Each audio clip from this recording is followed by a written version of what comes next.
The boardroom went silent when Victoria Hale stood up from her wheelchair for the first time in 18 months. Her hands gripped the conference table until her knuckles turned white. Every executive in that room had spent the last year betting on her failure, whispering about her weakness, planning her removal. But Victoria wasn't broken. Not anymore. The man who'd helped her survive wasn't a doctor, wasn't a therapist, wasn't even someone from her world. He was just a driver, a single father drowning in his own problems who saw her as something nobody else did. Human. This is their story. If you're watching from anywhere in the world, drop your city in the comments below. I want to see how far this story travels. And if you make it to the end, hit that like button. Now let's begin. The rain came down in sheets that Thursday afternoon, turning Chicago's streets into rivers of dirty water and abandoned coffee cups. Ethan Cole sat in his 15-year-old Honda Civic outside Northwestern Memorial Hospital, watching the meter tick closer to empty and trying not to think about the $73 in his checking account. $73. 4 days until payday. Sophie needed new shoes because the ones she had were splitting at the seams, and the landlord had already sent 2 reminder notices about rent. He pressed his forehead against the steering wheel and counted to 10. The rideshare app pinged. Premium pickup. Medical transport. $140 for 2 hours. Ethan's thumb hovered over the accept button. Premium meant wealthy. Wealthy meant downtown. Downtown meant traffic. Traffic meant he'd miss picking Sophie up from his sister's place, and Melissa had already told him last week she couldn't keep doing this. The app pinged again. Surge pricing? $160. He accepted. 20 minutes later, Ethan pulled up outside Chicago Rehabilitation Institute, a private facility tucked behind iron gates where the parking lot looked like a luxury car dealership. The security guard barely glanced at his beat-up Honda before waving him through. The pickup instructions said to wait by the east entrance. No honking, no phone calls. Just wait. Ethan waited. The rain turned heavier. Thunder rumbled somewhere over Lake Michigan. Through the downpour, he could barely make out the building's glass doors, but then he saw her. A woman in a wheelchair struggling with an umbrella that kept inverting in the wind. Papers scattered from her lap, white sheets tumbling across wet concrete. Nobody helped her. A man in an expensive suit walked past, phone pressed to his ear, stepping over the documents without breaking stride. A woman in yoga clothes pretended to be very interested in her phone screen. Even the valet attendant turned away, suddenly busy with something in his booth. Ethan killed the engine and got out. The rain soaked through his jacket in seconds. He grabbed the papers first, contracts, spreadsheets, documents with official-looking letterheads, trying to keep them from dissolving completely. The woman in the wheelchair had given up on the umbrella. It lay bent and useless beside her. "I've got them," Ethan said, kneeling to gather the last few pages. "Most of them are still readable." She looked at him like she was trying to figure out if this was real or some elaborate setup. Her dark hair was plastered to her face, mascara running in thin black lines down her cheeks. She wore a charcoal gray suit that probably cost more than Ethan's rent, now completely ruined by the storm. "You're the driver?" Her voice was sharp, controlled, nothing like her appearance. "Ethan Cole." "Yeah." She stared at the soggy papers in his hands. "Great. Those were quarterly earnings reports for a board meeting in 45 minutes. Waterproof printer next time?" The joke fell flat. She wheeled herself toward the car without responding, moving with practiced efficiency despite the uneven pavement. Ethan rushed ahead to open the passenger door, but she stopped him with a look that could have frozen the rain mid-fall. "I can manage." "I know, I'm just opening the door." She studied him for a beat longer, then nodded once. The transfer from wheelchair to car seat took maybe 15 seconds. Smooth, mechanical. Something she'd done 1,000 times. Ethan folded the wheelchair and loaded it in the trunk while she arranged herself in the passenger seat, pulling a tablet from her bag and immediately focusing on the screen like he didn't exist. The car smelled like wet fabric and expensive perfume. Ethan started the engine. "Where to?" "Hill Tower, Northwacker Drive." He knew the building. Everyone in Chicago knew that building. Hale Energy's headquarters. 53 floors of steel and glass where decisions got made that affected power grids across 6 states. The silence lasted about 4 blocks. "You always pick up medical transport calls?" she asked, not looking up from her tablet. "When the money's good?" "Honest answer." "You asked." She almost smiled. Almost. Most drivers lie. Tell me they love helping people. Like this is charity work instead of a paycheck. I need the paycheck, Ethan said, but I don't mind helping people either. Which one's the lie? Neither. This time she did look at him just for a second before returning to her screen. Her fingers moved across the tablet with rapid precision, marking up some document Ethan couldn't see. The rain hammered against the windshield. Traffic crawled. You're going to be late, Ethan said. I'm aware. I could take Lower Wacker. It's faster. It's also flooded when it rains like this. Not always, and we're already late. She closed the tablet. You do this a lot? Argue with clients? Only when they're wrong. The look she gave him would have made most people apologize immediately. Ethan just waited. Finally, she gestured toward the next intersection. Fine. Lower Wacker. But if we end up swimming, you're explaining to my insurance company. They didn't end up swimming. Lower Wacker was clear, and they made it to Hale Tower with 8 minutes to spare. Ethan pulled up to the executive entrance where 2 security guards stood under a massive awning. The woman gathered her things, tablet, phone, the slightly damp quarterly reports, and paused with her hand on the door handle. What's your name again? Ethan. You always drive this beat-up Honda for premium calls, Ethan. It's what I've got. She nodded slowly, like he'd confirmed something she'd been thinking. I'll request you again, specifically. Then she was gone, transferring to her wheelchair with the same efficient movements while one of the security guards held an umbrella over her head. Ethan watched her disappear through the revolving doors into a lobby that looked like it belonged in a museum. His phone buzzed. 5-star rating, $20 tip. And a note. Same time tomorrow. VH. Ethan sat there for a moment, watching rain stream down the windshield before checking the time. He was definitely late picking up Sophie now. Melissa was going to kill him. Walk. The next day's pickup went smoother. No rain. Victoria Hale, because Ethan had Googled her the night before, and holy shit, she wasn't just wealthy. She was Victoria Hale, founder and CEO of one of the fastest-growing energy companies in the country, was waiting outside the rehabilitation center at exactly 4:30, wearing navy blue instead of gray, but otherwise looking just as composed. Lower Wacker, Ethan asked as she settled into the passenger seat. You were right yesterday. It was faster. Small victories. They drove in silence for a while. Victoria worked on her tablet. Ethan navigated traffic. The routine felt oddly comfortable, like they'd been doing this for months instead of 2 days. You have kids? Victoria asked suddenly. Ethan glanced at her. She was looking at the booster seat in the back, Sophie's purple booster seat with the unicorn stickers she'd insisted on adding last month. Daughter? Sophie. She's 7. Where's her mother? The question was blunt enough that most people would have followed it with an apology. Victoria just waited for an answer. Not in the picture, Ethan said. Left when Sophie was 2. Haven't heard from her since. That's hard. We manage. Victoria nodded, returning to her tablet. But something had shifted. The silence felt different now. Less like strangers sharing space, more like 2 people who'd acknowledged something real. The rehabilitation center, Ethan said. Physical therapy? What gave it away? The wheelchair or the medical transport app? The way you looked at those stairs yesterday, like you were calculating something. Her fingers stopped moving across the screen. I was in a car accident 18 months ago. Drunk driver ran a red light. My spine was damaged. Doctors said I'd never walk again. Do you believe them? I did for the first year. Then I got tired of believing them. Ethan understood that.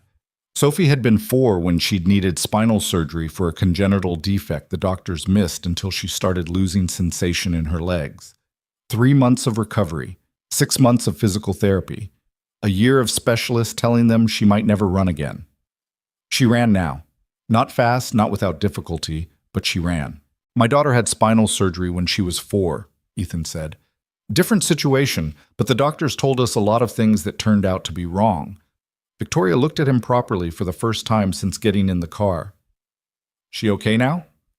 She's tough, tougher than me most days. Kids usually are. They pulled up to Hale Tower. Victoria gathered her things but didn't immediately move to leave. Tomorrow, she said. 4:30 again, but different destination. Where to? I'll tell you then. Sit. The different destination turned out to be a physical therapy clinic on the north side, in a neighborhood where rent was measured in square feet instead of whole apartments. Ethan waited in the car for 90 minutes, working through emails from his day job. He did IT support for a small accounting firm, remote work that paid bills but never quite enough, while Victoria was inside. When she came out, she looked exhausted.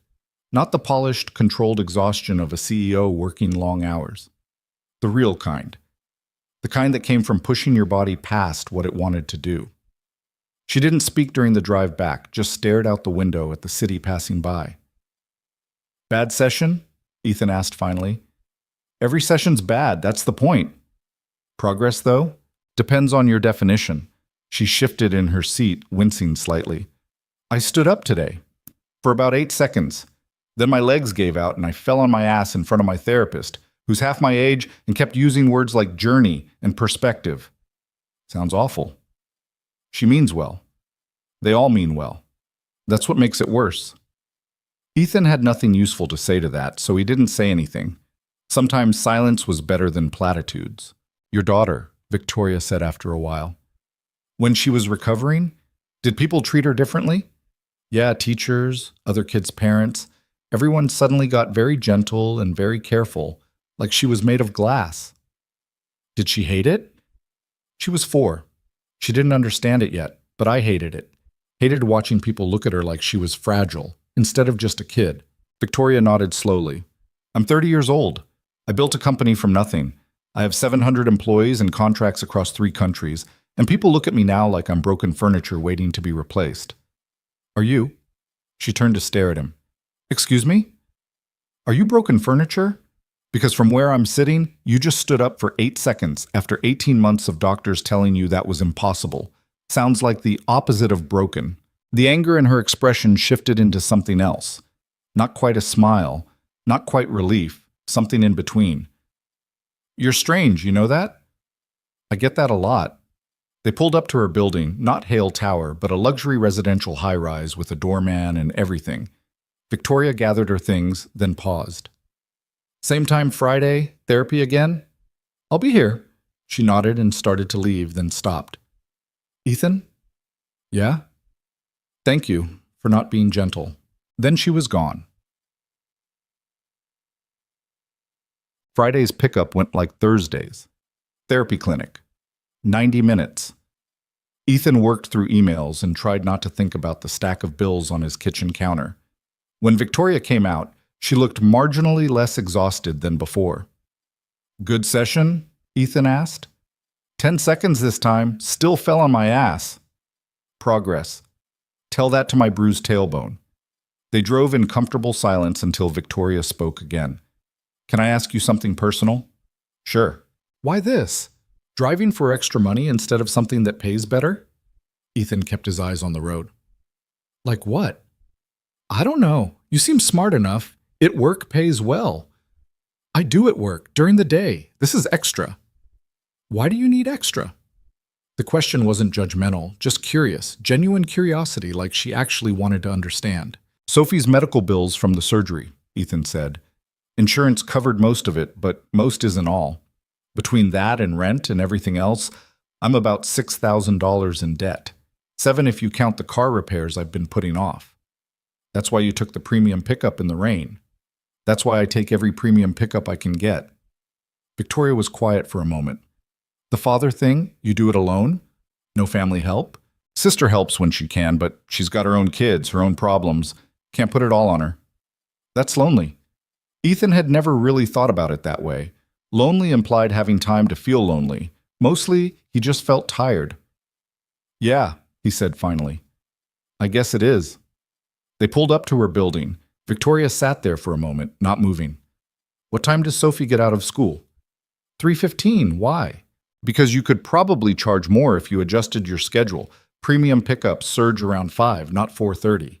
Can't. Have to get Sophie by 6 or my sister loses her mind. You ever think about asking for a raise at the IT job? Every day. They can't afford it. Victoria pulled out her phone and typed something quickly. What's your email? Why? Just tell me. Ethan gave her his email address. She typed for another 30 seconds, then put her phone away. Check it when you get home, she said. And Ethan? Yeah? You're a good father. Sophie's lucky. She left before he could respond. The email arrived while Ethan was heating up mac and cheese for Sophie's dinner. Contract offer. Part-time IT consultant for Hale Energies. 20 hours a week. $35 an hour. Remote work. Flexible schedule. Ethan read it 3 times to make sure he wasn't hallucinating. $700 a week. $3,000 a month. Enough to actually breathe. He called Victoria. She answered on the second ring. This is real? Ethan asked.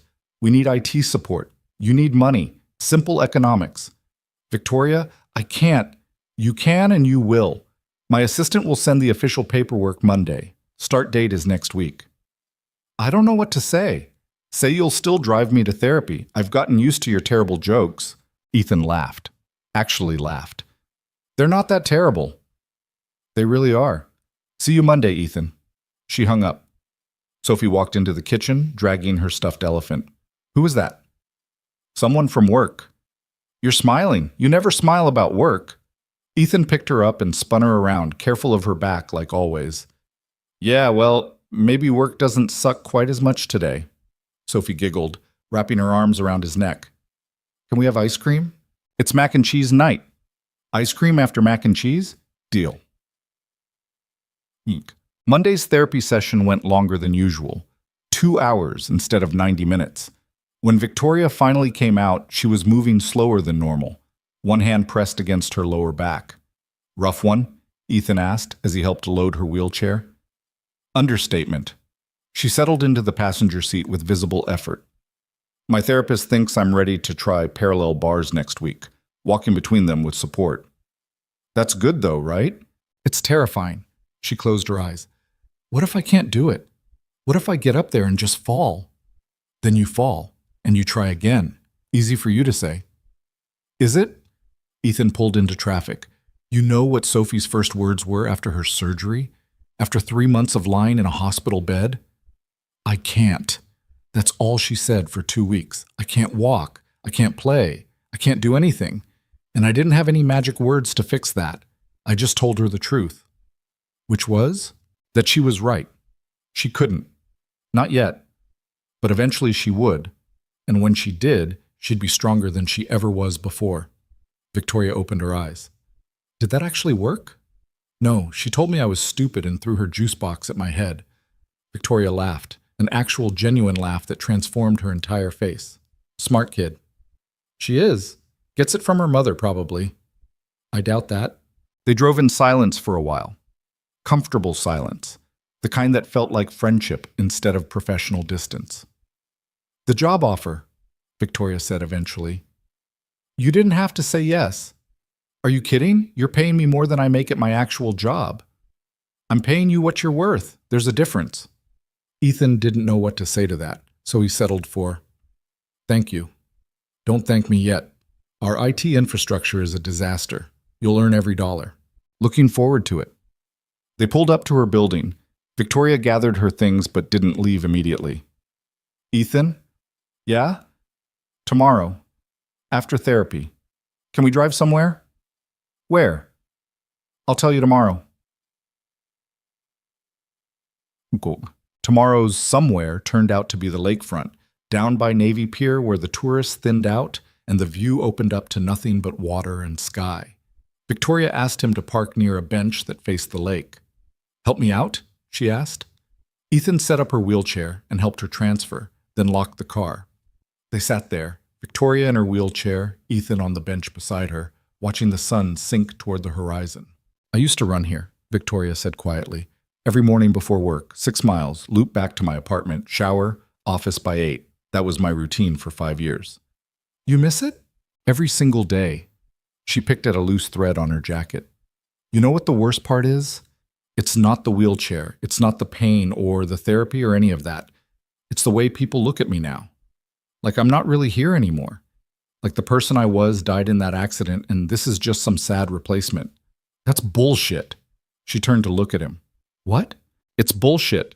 You're still here, still running a company, still pushing yourself in therapy, still fighting. That's not a replacement. That's the same person who ran 6 miles every morning, just dealing with different obstacles. You really believe that? Yeah, I do. Victoria stared out at the lake for a long moment. When she spoke again, her voice was barely above a whisper. My business partner wants me out. Adrian Graves. He's been positioning himself as my replacement since the accident. Quiet conversations with board members. Concerns about my ability to lead. Questions about whether the company needs a CEO who can be more present. Can he actually do that? If he gets enough board support, yes. There's a major investor showcase next month. Big presentation. If I can't pull that off, if I look weak in front of those people, Adrian will have everything he needs to push me out. So don't look weak. I'm in a wheelchair, Ethan. So? That's not weakness, that's physics. She almost smiled. Physics. Yeah, gravity's a bitch. Doesn't mean you're weak. They sat there until the sun disappeared completely and the city lights started reflecting off the water. Finally, Victoria checked her watch. We should go. I have calls tonight. Ethan helped her back to the car. As he was loading the wheelchair, Victoria spoke from the passenger seat. Would you come to the showcase next month? Why? Because I need someone there who doesn't see a wheelchair when they look at me.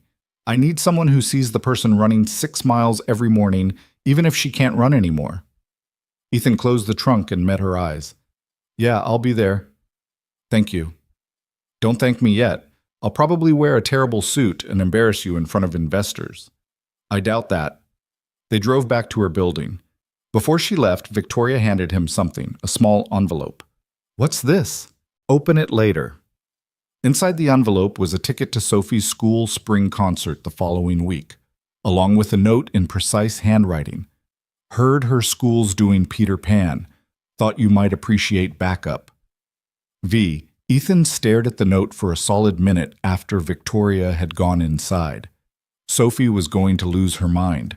The spring concert happened on a Wednesday night in the school's cramped auditorium that smelled like floor wax and construction paper.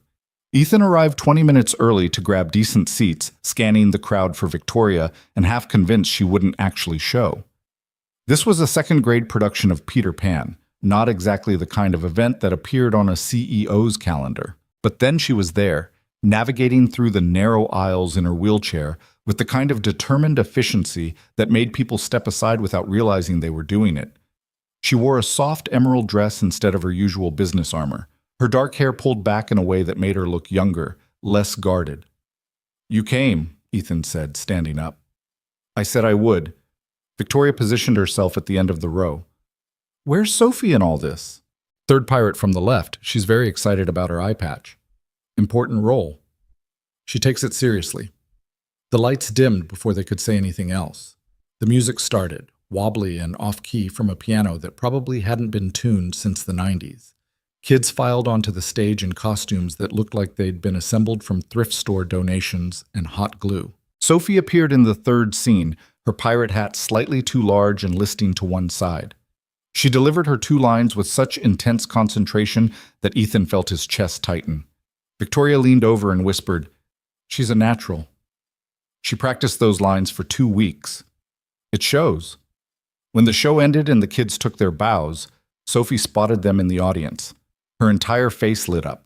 She waved so enthusiastically her eye patch fell off. After the performance, they waited in the hallway while Sophie changed out of her costume. Other parents milled around, congratulating each other on their children's performances with the kind of forced enthusiasm that came from sitting through an hour of chaos. Mr. Cole? A woman approached them, mid-40s, with a smile that didn't reach her eyes. I'm Jennifer Morrison. My daughter Emma was in Sophie's class last year. Ethan remembered Emma. Remembered specifically when Emma's mother had pulled her daughter away from Sophie at a birthday party, whispering something about being careful around kids with medical issues. Hi, Ethan said flatly. Jennifer's eyes slid to Victoria, then to the wheelchair, calculating. And this is? Victoria Hale, Victoria said before Ethan could answer. She extended her hand with the kind of confidence that made it clear this wasn't a request for approval. Jennifer shook it, still smiling that empty smile. Oh, I thought maybe you were Sophie's mother. Ethan's always alone at these things. The comment landed exactly how it was intended. Victoria's expression didn't change, but something shifted in her posture. "He's not alone tonight," Victoria said evenly. "Right. Well, it was lovely to meet you." Jennifer retreated with a small wave, already pulling out her phone to text someone. Ethan exhaled slowly. "Sorry about that." "Don't be. I deal with worse in boardrooms every day." "Still." "Ethan." Victoria looked at him directly. "I grew up in Detroit. Single mom, 3 jobs, apartment above a liquor store. I know exactly what people like that are thinking. They don't bother me." Before he could respond, Sophie burst through the classroom door, still wearing her pirate hat and clutching a bouquet of flowers the drama teacher had given to all the performers. "Dad, did you see me? I didn't forget any of my lines." Ethan scooped her up. "You were perfect." Sophie noticed Victoria and immediately wiggled out of his arms, suddenly shy. "Hi." "Hi yourself. You were excellent up there." "Really?" "Really. Very convincing pirate." Sophie beamed. Then she did something that caught both adults off guard. She walked up to Victoria's wheelchair and carefully placed one of her flowers in Victoria's lap. "You can have this one, because you came." Victoria stared at the flower, a slightly wilted carnation that had probably cost $3 at the grocery store, like Sophie had just handed her something precious. "Thank you," Victoria said quietly. "That's very kind." Sophie nodded seriously, then grabbed Ethan's hand. "Can we get ice cream now? You promised." "I promised?" "You always get ice cream after concerts. It's tradition." Ethan looked at Victoria. "You want to—" "I'd love to," Victoria said before he could finish. They ended up at a small ice cream shop 2 blocks from the school, the kind with checkered floors and photographs of the neighborhood from 50 years ago on the walls. Sophie ordered strawberry with chocolate chips. Ethan got vanilla because he was boring. Victoria surprised them both by ordering mint chip. "Mint chip?" Ethan raised an eyebrow. "Problem?" "Just didn't peg you for a mint chip person." "What kind of person did you peg me for?" "Vanilla, maybe coffee." Victoria took a deliberate bite of her ice cream. "I'm full of surprises." Sophie watched this exchange with the kind of interest kids had when they sensed adults were flirting but didn't quite understand what that meant. She kicked her legs against the booth, already halfway through her cone. "Are you Dad's girlfriend?" Sophie asked suddenly. Ethan nearly choked on his ice cream. "Sophie, what? I'm just asking." Victoria handled it better than he did. "No, I'm your dad's friend. Do you want to be his girlfriend?" "Sophie, that's enough." "I'm 7. I'm allowed to ask questions. Teacher says questions are how we learn." "Your teacher," Ethan said, "is talking about math questions, not personal questions." Sophie considered this, then shrugged and returned to her ice cream like the topic had never come up. Victoria caught Ethan's eye across the table, her expression carefully neutral, except for the slight twitch at the corner of her mouth that might have been suppressed laughter. They stayed until Sophie started yawning, her pirate hat now sitting on the table next to a pile of used napkins. The walk back to the car felt easy, comfortable, like they'd been doing this for years instead of weeks. "Thank you for coming tonight," Ethan said as he loaded Sophie's booster seat. "It meant a lot. To both of us." Victoria was quiet for a moment, watching Sophie climb into the back seat. "When was the last time you went somewhere that wasn't work or Sophie-related?" Define went somewhere. "Ethan." "I don't know. A while." "You should fix that." "I'll add it to my list right after paying rent and not falling asleep during meetings." Victoria pulled out her phone and typed something quickly. "Friday night. There's a gallery opening downtown, contemporary art, free wine, the kind of event where people pretend to understand what they're looking at. Come with me." "I don't know anything about art." "Neither do most of the people who'll be there. That's not the point." "What is the point?" "The point is doing something that isn't work or kid-related. Existing as a person for a few hours." Ethan wanted to say no. Wanted to list all the reasons this was complicated and messy and probably a bad idea. But Sophie was already asleep in the back seat, her pirate hat clutched against her chest, and Victoria was looking at him like she actually wanted him to say yes. "Okay," Ethan said. "Friday." "Good. I'll send you the details." She wheeled toward her car, a modified SUV with hand controls that probably cost more than Ethan would make in 5 years. Before getting in, she turned back. "Ethan, your daughter's question earlier about whether I wanted to be your girlfriend. You don't have to, I don't know yet, Victoria said simply, but I'm trying to figure it out. Then she was gone, leaving Ethan standing in the parking lot trying to process what had just happened. The gallery opening turned out to be in a converted warehouse in the West Loop, all exposed brick and track lighting and people wearing clothes that cost more than Ethan's monthly grocery budget. He'd borrowed a jacket from his brother-in-law and spent 20 minutes in front of the mirror trying to look like someone who belonged at this kind of event. He didn't belong. That became obvious the second he walked in. Victoria was near the bar, talking to a couple in matching black turtlenecks. She saw him, excused herself, and navigated through the crowd with practiced ease. "You made it." "Barely. I circled the block 3 times looking for parking. Should have used valet. Can't afford valet." "Ethan, you work for me now. You can afford valet." He didn't have a good response to that, so he looked around at the art instead. Large canvases covered in splashes of color that might have been meaningful or might have been random. He genuinely couldn't tell. "What do you think?" Victoria asked, following his gaze. "Honestly?" "Always. I think it looks like someone spilled paint and called it profound." Victoria laughed loud enough that a few people turned to look. "That's the most honest thing anyone said all night. Come on, let me introduce you to some people." The next hour was a blur of names Ethan wouldn't remember, and conversations about art theory he didn't understand. But Victoria stayed close, translating when needed, rescuing him when conversations went too far into pretentious territory. Around 9, they escaped to the balcony where it was quieter. The city spread out below them, all lights and movement. "You're good at this," Ethan said. "At what?" "The networking thing. Making people feel comfortable. Working a room. It's survival. When you're a woman running an energy company, you learn fast how to make people listen even when they don't want to." "Do they? Listen?" Victoria leaned against the railing, her wheelchair positioned beside her. "Some do, the smart ones. The others wait until they think I'm not paying attention and then question everything I say, like your business partner. Adrian's in a category all his own." She picked at the label on her wine glass. "He called me yesterday. Wanted to touch base about the investor showcase. Asked if I was sure I wanted to present instead of letting him handle it." "What'd you say?" "I told him I'd be presenting in person, standing at the podium." Ethan turned to look at her. "Can you do that?" "I don't know. Maybe. My therapist thinks I'm almost ready to try walking with a cane for short distances, but almost ready isn't the same as ready." "So what happens if you're not ready by the showcase?" "Then Adrian gets exactly what he wants. Proof that I can't handle the job anymore." She finished her wine in one swallow. "The board's already divided. Half of them think I should step down temporarily. Let Adrian take over until I'm fully recovered, whatever that means." "And the other half?"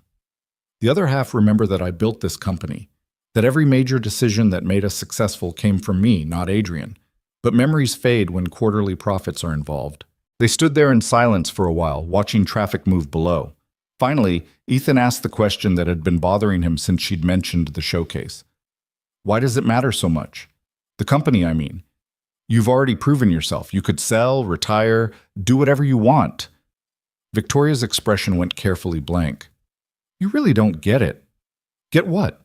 "Hale Energies isn't just a company. It's everything I fought for. Every scholarship I applied to, every loan I took out for business school, every person who told me I'd fail, it all led to building something that mattered, something that was mine." She gripped the railing. "If I lose it now, if I let Adrian take it because I got hit by a drunk driver, then what was the point? What was any of it for? It's still yours. Wheelchair doesn't change that. Tell that to the board." "I would if I could." She looked at him then, really looked at him, searching for something. "You mean that?" "Yeah." "Why? Why do you care what happens to my company?" Ethan thought about lying, about giving some safe answer that wouldn't complicate things. But Victoria had been honest with him from the start. She deserved the same. "Because watching you fight for it makes me remember what it's like to fight for something that matters. And I've been so busy just surviving the last few years that I forgot that feeling existed."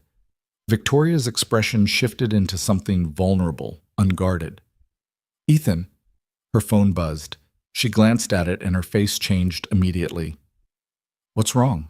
"Adrian just sent an email to the entire executive team. He's proposing we move the investor showcase up from next month to 2 weeks from now. Can he do that? If enough executives support it, yes. And he knows I'm not ready. This is deliberate. She was already typing furiously on her phone. I need to go. Board call in 20 minutes. I'll drive you. You don't have to. Victoria, I'll drive you. They left the gallery and made it back to her building in 15 minutes, Ethan pushing every speed limit while Victoria made rapid-fire calls on speakerphone. Her assistant, her attorney, someone named Richard who apparently ran operations. No, Victoria said into the phone. Tell the board I'm presenting in 2 weeks regardless of Adrian's timeline games. Yes, I'm sure. Just set up the call. She hung up as Ethan pulled into her building's garage. This is bad, she said quietly. How bad? 2 weeks isn't enough time. I'm still using a cane for anything more than a few steps. I can barely stand for 5 minutes without my legs shaking, and Adrian knows it. So prove him wrong. Ethan, I can't just will my spine into working faster. No, but you can show up and do the best you can. That's all anyone can do. Victoria stared at him like he'd said something absurd. The best I can might not be good enough. Then it's still better than not trying. She opened her mouth to argue, then closed it. Finally, she nodded. I have to go make these calls. Thank you for tonight. Before the disaster, I mean. Any time. She started to leave, then turned back. Ethan? Friday, same time, but we're going somewhere different. Where? My therapist's office. I need to start training for this showcase, and I need someone there who won't treat me like I'm fragile. I can do that. Good. Because it's going to be ugly. She wasn't kidding. Friday's therapy session was brutal. Ethan watched through the observation window as Victoria worked with parallel bars, trying to walk 10 feet without her legs giving out. She made it 6 feet before collapsing. The therapist, a young woman named Amanda, who did actually use the word journey multiple times, helped her up. They tried again. 7 feet this time before Victoria's right leg buckled. Again, 5 feet. Again, 8 feet. By the end of the 2-hour session, Victoria was drenched in sweat and shaking. She'd made it the full 10 feet exactly once, and even then she'd nearly fallen at the end. Good progress, Amanda said with that practiced cheerfulness that made Ethan want to throw something. Victoria didn't respond, just transferred to her wheelchair and headed for the exit without looking at anyone. Ethan caught up with her in the parking lot. Hey, don't. Don't what? Don't give me the speech about how it was a good session and I should be proud. I know you were watching. I failed more than I succeeded. Yeah, you did. She looked at him sharply. That's your pep talk? You want a pep talk or you want honesty? Right now, neither. I want to go home and drink wine and forget this whole thing. Okay, I'll drive you. They drove in silence. Victoria stared out the window, her jaw tight. When they reached her building, she didn't immediately get out.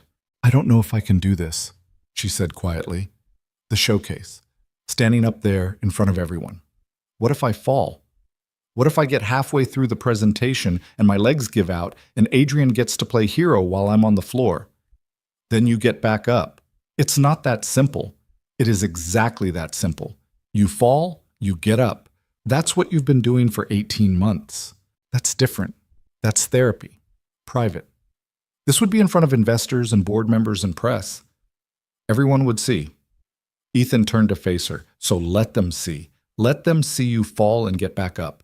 Let them see that you're still fighting, because that's a hell of a lot more impressive than someone who never fell in the first place. Victoria's eyes were bright, not crying, but close. You make it sound easy. It's not easy. It's just necessary. She nodded slowly, then reached for his hand. Her grip was strong despite the trembling in her fingers. Will you keep coming to the sessions? If you want me there, I do. Then I'll be there. She squeezed his hand once before letting go. Same time Monday? I'll be here. Monday's session was worse than Friday. Tuesday was worse than Monday. By Wednesday, Ethan could see the frustration building in Victoria's shoulders, the way she gritted her teeth every time her legs refused to cooperate. Maybe we should try a different approach, Amanda suggested after Victoria fell for the 5th time in 20 minutes. Like what? Victoria snapped. Positive thinking? Meditation? Maybe some crystals? Amanda's professional smile didn't waver. I was thinking shorter intervals. Build up your stamina gradually instead of pushing for the full distance every time. The showcase is in 10 days. I don't have time for gradual. Victoria, just give me 5 minutes. I need a break. She wheeled herself outside where Ethan was waiting. Her face was flushed, hair sticking to her forehead. Don't say it, she said before he could speak. Say what? Whatever encouraging thing you were about to say. I was actually going to ask if you wanted coffee. There's a place across the street. She blinked. Oh, but if you'd rather sit here and be miserable, coffee sounds good. The coffee shop was quiet, just a few people working on laptops and a barista who looked half asleep. They sat by the window, Victoria's wheelchair pulled up to a small table. Tell me something, she said after her first sip. Do you ever get tired of being the responsible one? The person who has to keep it together because everyone else is counting on you? Every day. How do you deal with it? Ethan thought about it. Honestly, most days I don't. I just keep moving because stopping isn't an option. Sophie needs dinner, needs help with homework, needs someone to show up even when I'm exhausted. So I show up. That sounds lonely. It is. He paused. Was. Past few weeks have been different. Because of the job? Because of you. The words hung between them. Victoria's expression shifted through several emotions too fast for Ethan to track. Ethan, I need to be clear about something, she said finally. After the showcase, assuming I don't completely humiliate myself, things are going to change. My schedule's going to get insane.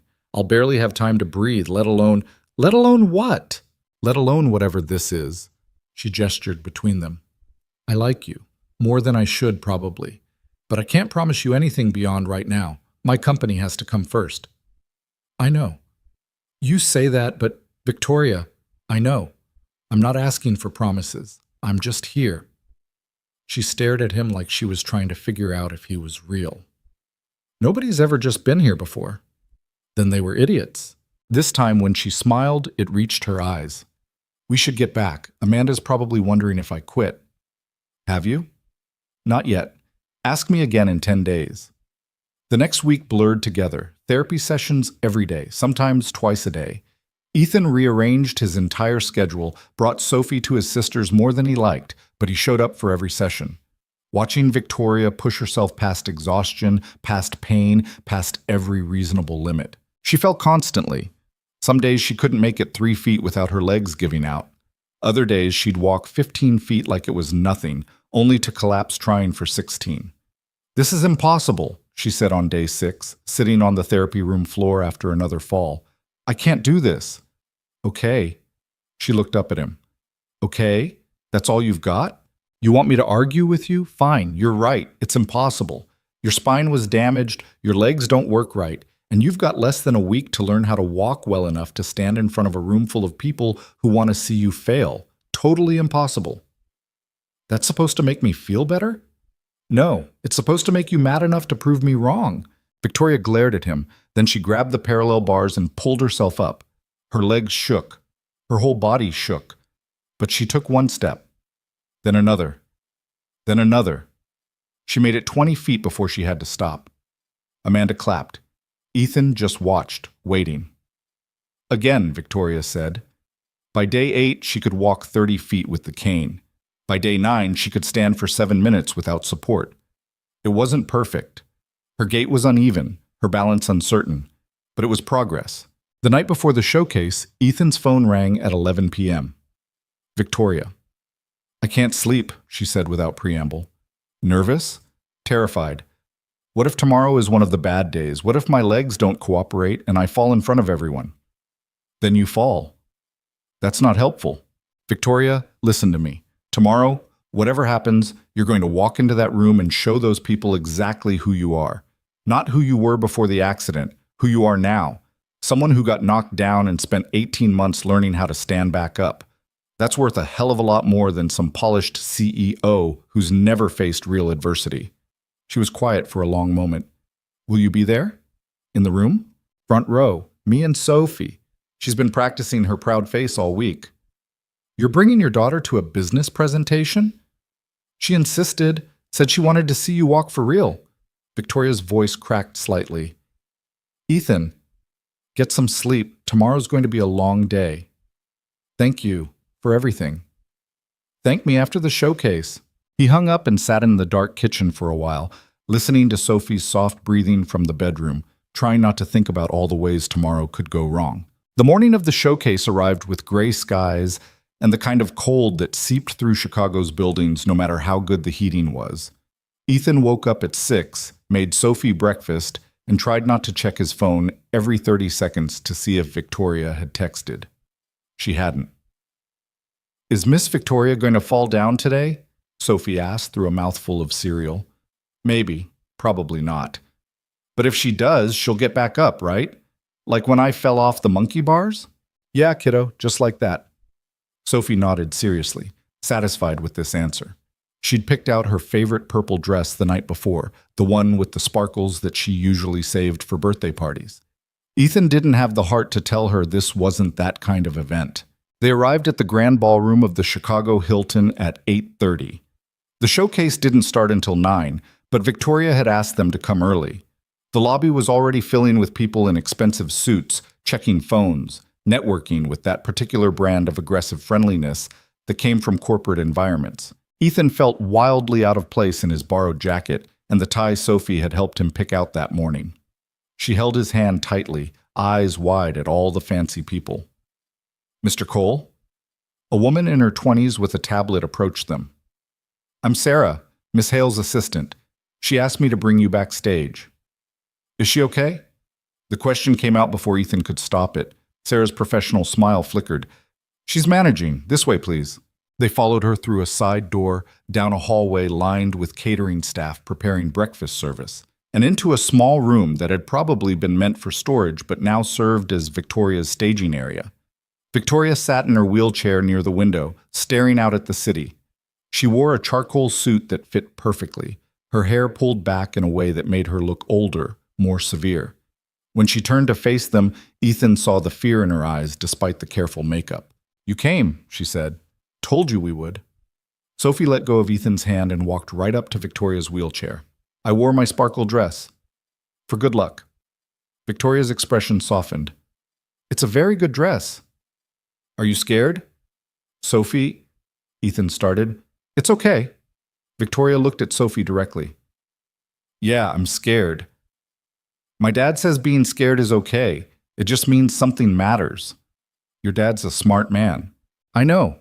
Sophie dug into her little purse and pulled out a crumpled piece of paper. I drew you this. It's a star because stars are brave. She handed it to Victoria. A purple star drawn with crayon, slightly smudged, but clearly made with care. Victoria stared at it like Sophie had given her something priceless. Thank you, Victoria said quietly. I'll keep it with me. Okay, can we go find our seats now? I want to sit in the front. Ethan squeezed Victoria's shoulder once before following Sophie out. As they left, he heard Sarah say something about final microphone checks and timing. Victoria's response was too quiet to hear. The ballroom filled quickly. By 8:50, every seat was taken and people were standing along the walls. Ethan recognized faces from the news, investors, business reporters, analysts. Sophie sat beside him, swinging her legs and trying to see over the people in front of them. At exactly 9 o'clock, the lights dimmed. A man walked onto the stage, tall, mid-40s, with the kind of confidence that came from never being told no. Adrian Graves. Ethan recognized him from the research he'd done on Hale Energies. Good morning, everyone. Thank you for joining us today. Adrian's voice carried easily through the room. I'm Adrian Graves, Chief Operating Officer of Hale Energies. Before we begin, I want to acknowledge the challenges our company has faced over the past 18 months. He paused, letting the implication hang. Several people in the audience shifted in their seats. Leadership requires presence, stability, the ability to guide a company through uncertain times. Another pause. Today, you'll hear from our CEO, Victoria Hale. I know there have been questions about her capacity to lead, and I want to assure all of you that whatever happens today, Hale Energies will continue to thrive under strong leadership. The subtext was clear as broken glass. Whatever happens today. If Victoria failed, Adrian was ready to step in. He just told the entire room that in the politest possible terms. Ethan's hands curled into fists. Please welcome Victoria Hale. The applause was polite, measured, the kind of applause people gave when they were watching something out of obligation rather than enthusiasm. The side door opened and Victoria appeared in her wheelchair, moving toward the stage with steady precision. She reached the platform and stopped. The wheelchair lift was right there, a clear path to the podium that would have been easy, safe, expected. Victoria didn't take it. Instead, she reached for her cane, a sleek black cane that matched her suit, and locked her wheelchair. The room went completely silent. Even the servers in the back stopped moving. "Miss Victoria's standing up," Sophie whispered. Victoria gripped the cane with her right hand and the armrest with her left. For a moment, nothing happened. Then, slowly, she pushed herself upward. Her legs trembled visibly. Her free hand shook, but she kept rising until she was fully standing. The ballroom felt like it had stopped breathing. Victoria took one step, then another. Her gait was uneven, clearly requiring immense effort. The cane tapped against the floor with each movement, 5 steps to reach the stairs that led up to the stage platform. "She's not actually going to," someone behind Ethan muttered. Victoria looked at those stairs like they were a mountain. Then she grabbed the railing with her free hand and began to climb. 1 step. Her right leg buckled slightly, but she caught herself. Another step. Her breathing was audible now through the microphone someone had clipped to her jacket. Ethan realized he'd stopped breathing himself. Beside him, Sophie clutched his arm with both hands. 3rd step. 4th step. 5 steps total to reach the platform, and each one looked like it cost Victoria something essential. When she finally reached the top, she had to pause, gripping the podium to steady herself. Sweat beaded on her forehead despite the air conditioning. Then she looked up at the audience, and Ethan saw the exact moment she shifted. The fear was still there, but it was buried under something harder, sharper. "Good morning," Victoria said. Her voice was steady despite everything else. "As Adrian mentioned, I'm Victoria Hale, CEO of Hale Energies. And yes, for those of you wondering, I can still walk. Sort of." A few nervous laughs rippled through the crowd. 18 months ago, I was in a car accident that left me paralyzed from the waist down. The doctors told me I'd never walk again. My board of directors started having conversations about temporary replacements. My business partner began quietly positioning himself as my successor, and I spent about 6 months feeling very sorry for myself.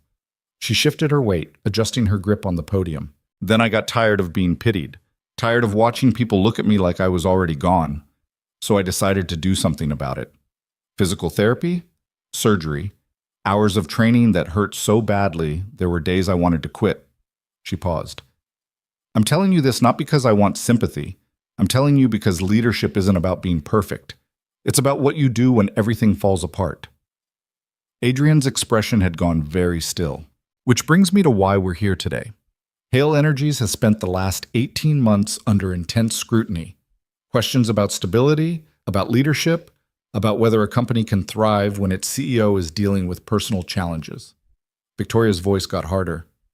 Those are valid questions, but they're also questions that reveal a fundamental misunderstanding of what makes a company successful. She pulled up a slide on the screen behind her, financial data, growth charts, market share percentages. Since my accident, Hale Energies has expanded into 4 new markets. We've increased our renewable energy portfolio by 43%.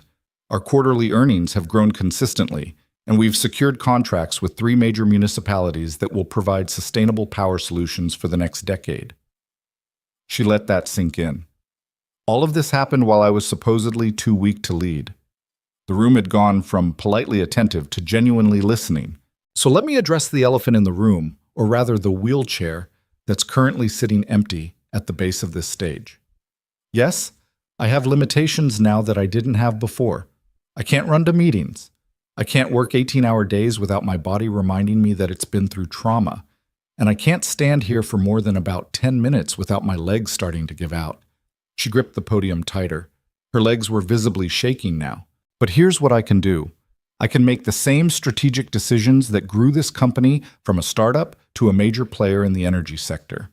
I can negotiate contracts, manage teams, and navigate complex regulatory environments. I can innovate, adapt, and lead. Her voice rose slightly.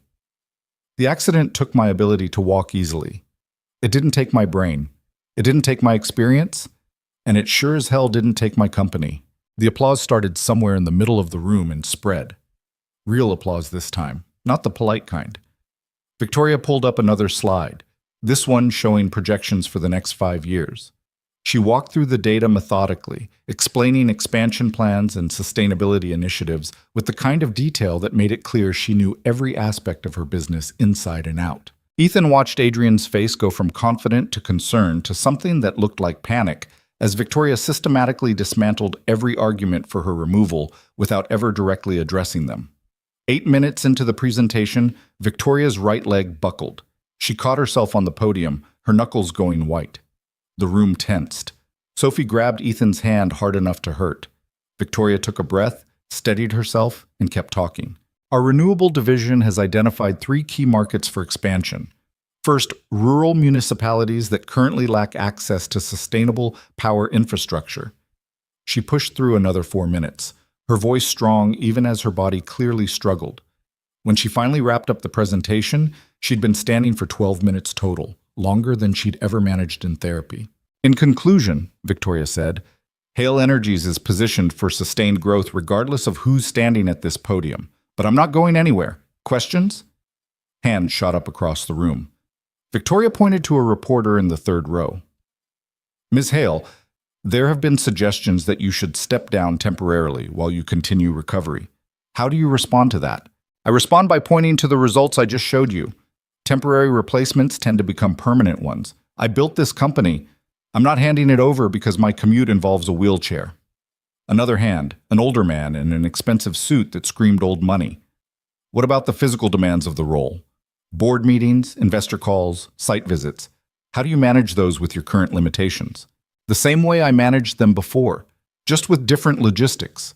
Wheelchair-accessible vehicles, virtual meetings when necessary, and a willingness to actually use the accommodations that every building is legally required to have anyway. She paused. Next question. The questions kept coming.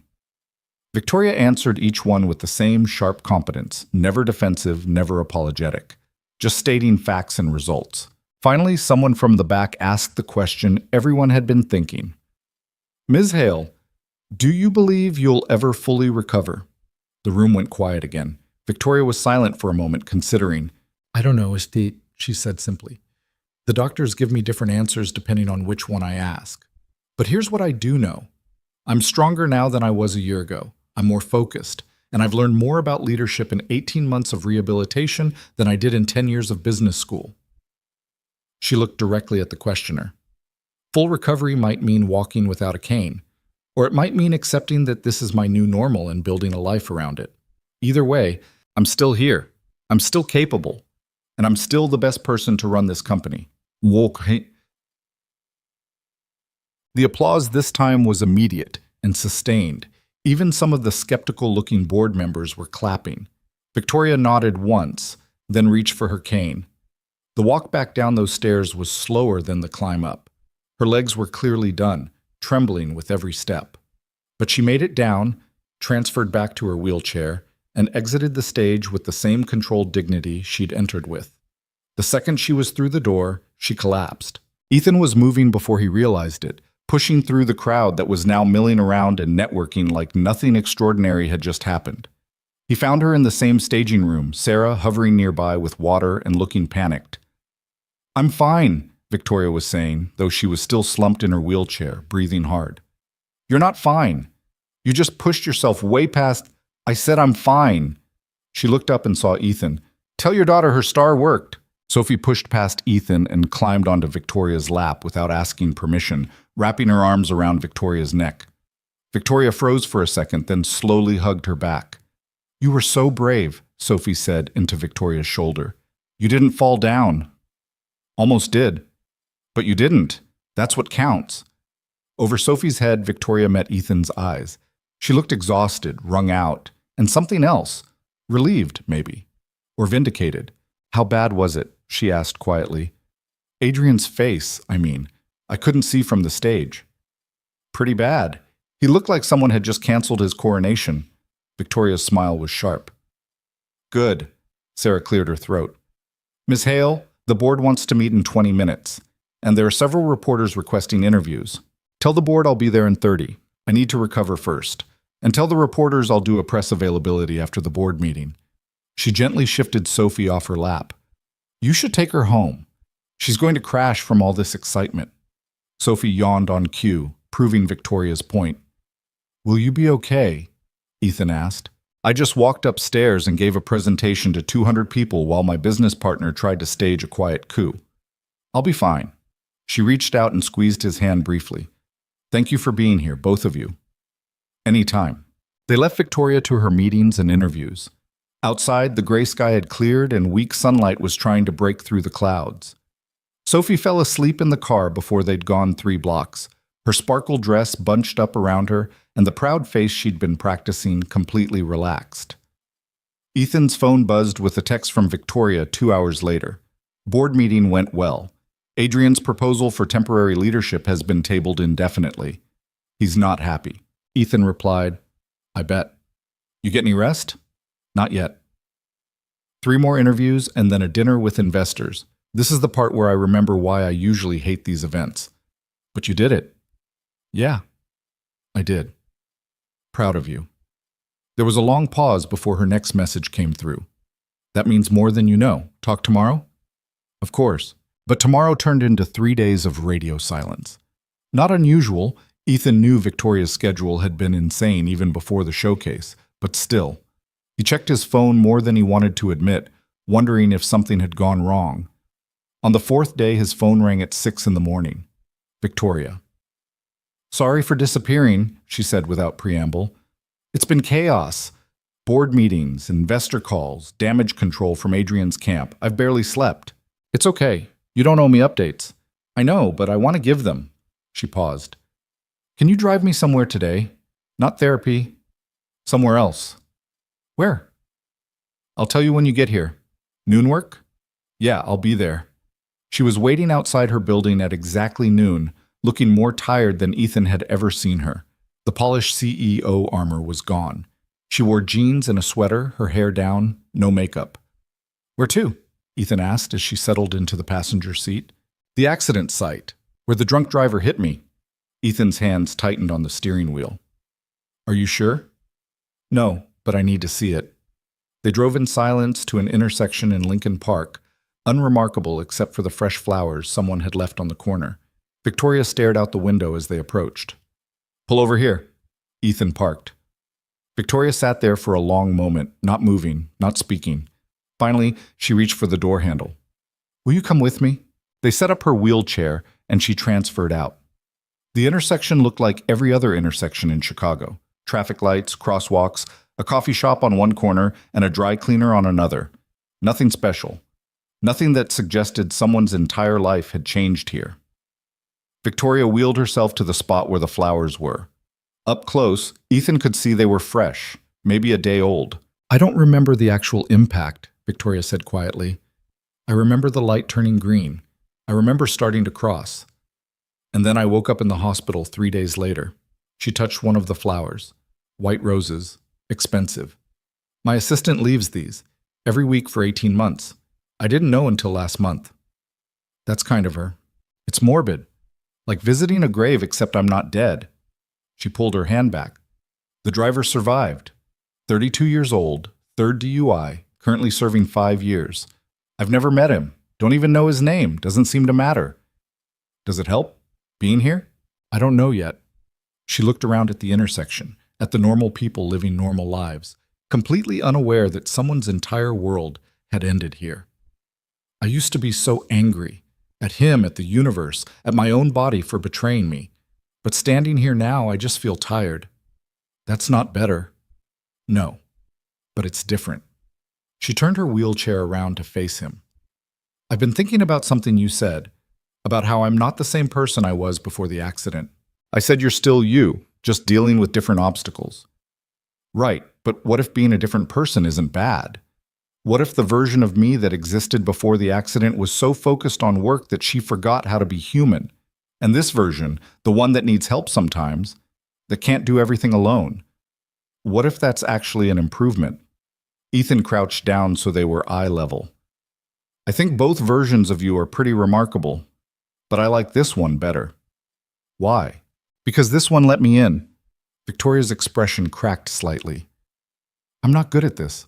Letting people in. I spent so many years building walls that I don't know how to take them down. You're doing fine. Am I? Because most of the time I feel like I'm barely holding it together.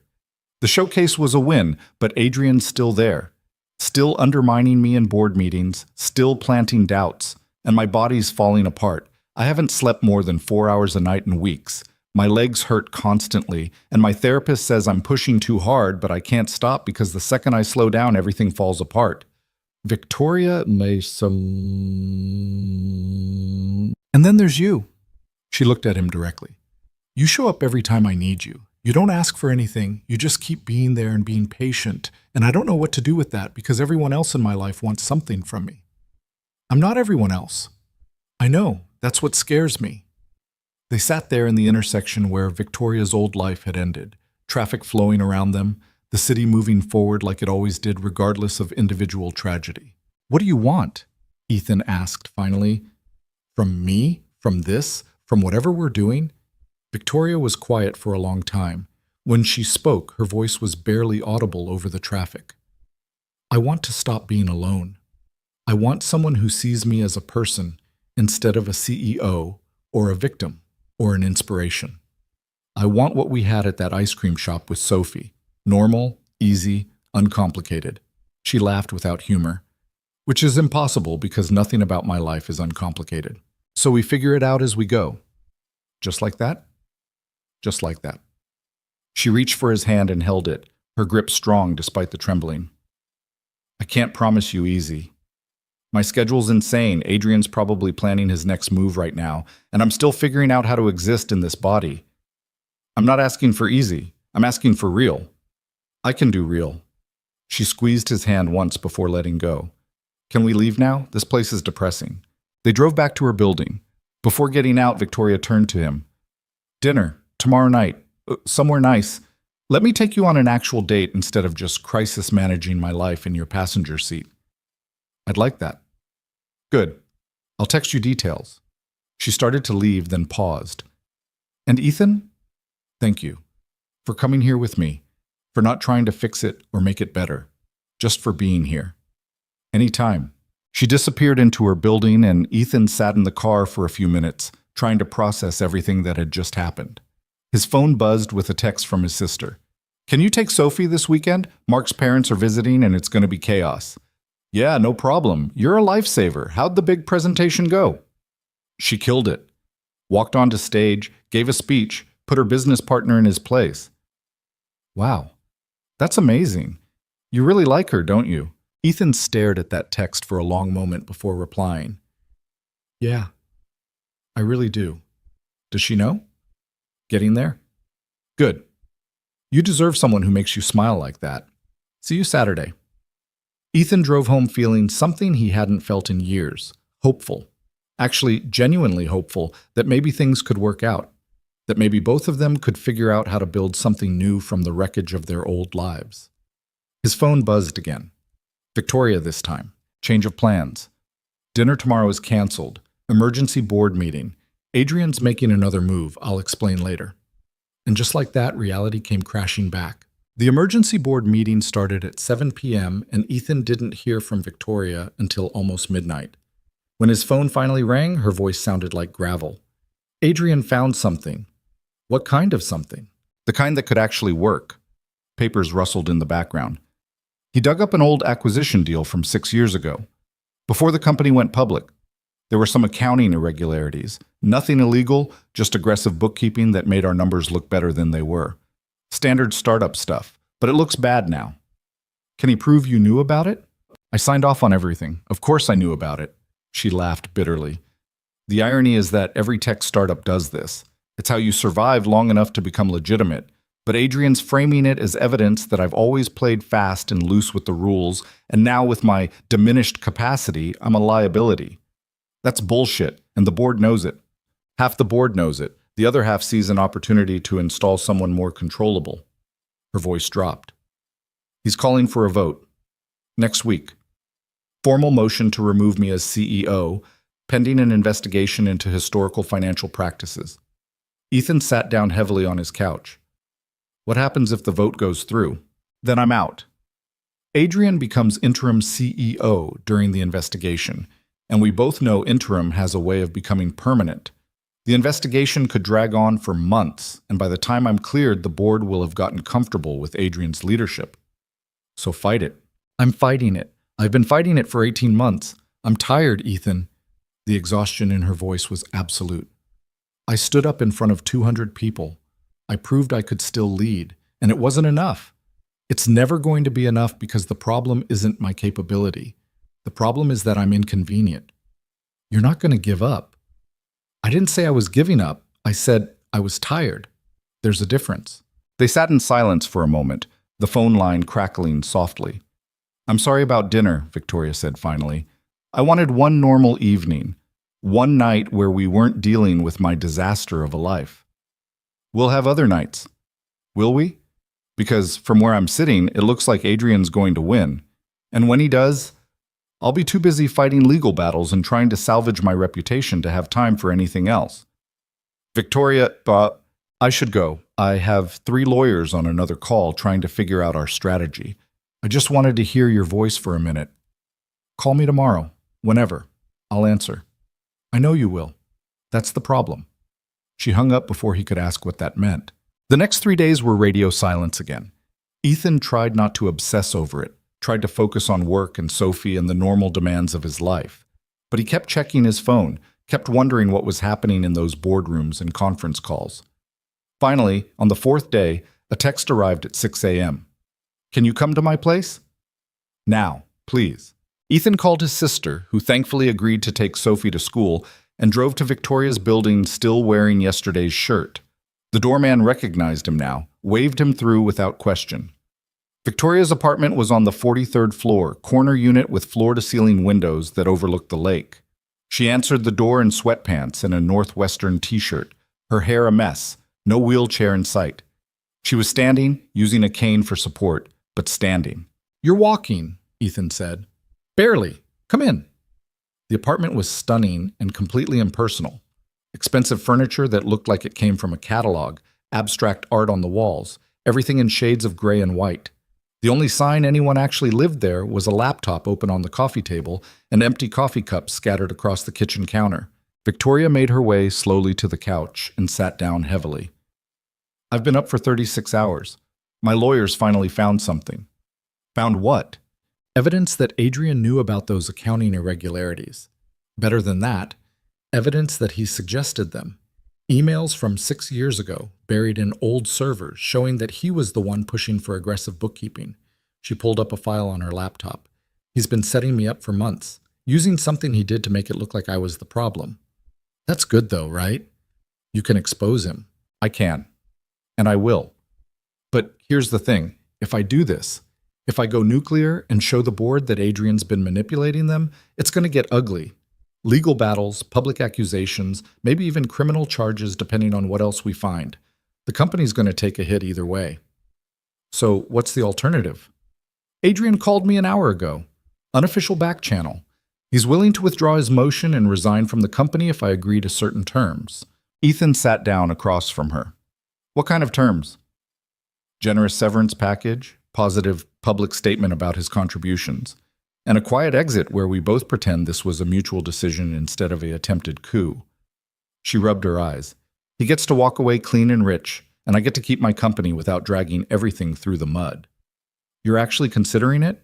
I'm exhausted, Ethan. I'm so tired of fighting. And maybe he's right. Maybe the company would be better off with someone who doesn't come with all this baggage. Don't do that. Do what? Talk about yourself like you're damaged goods, like the wheelchair makes you less capable. Victoria's expression hardened. The wheelchair doesn't make me less capable.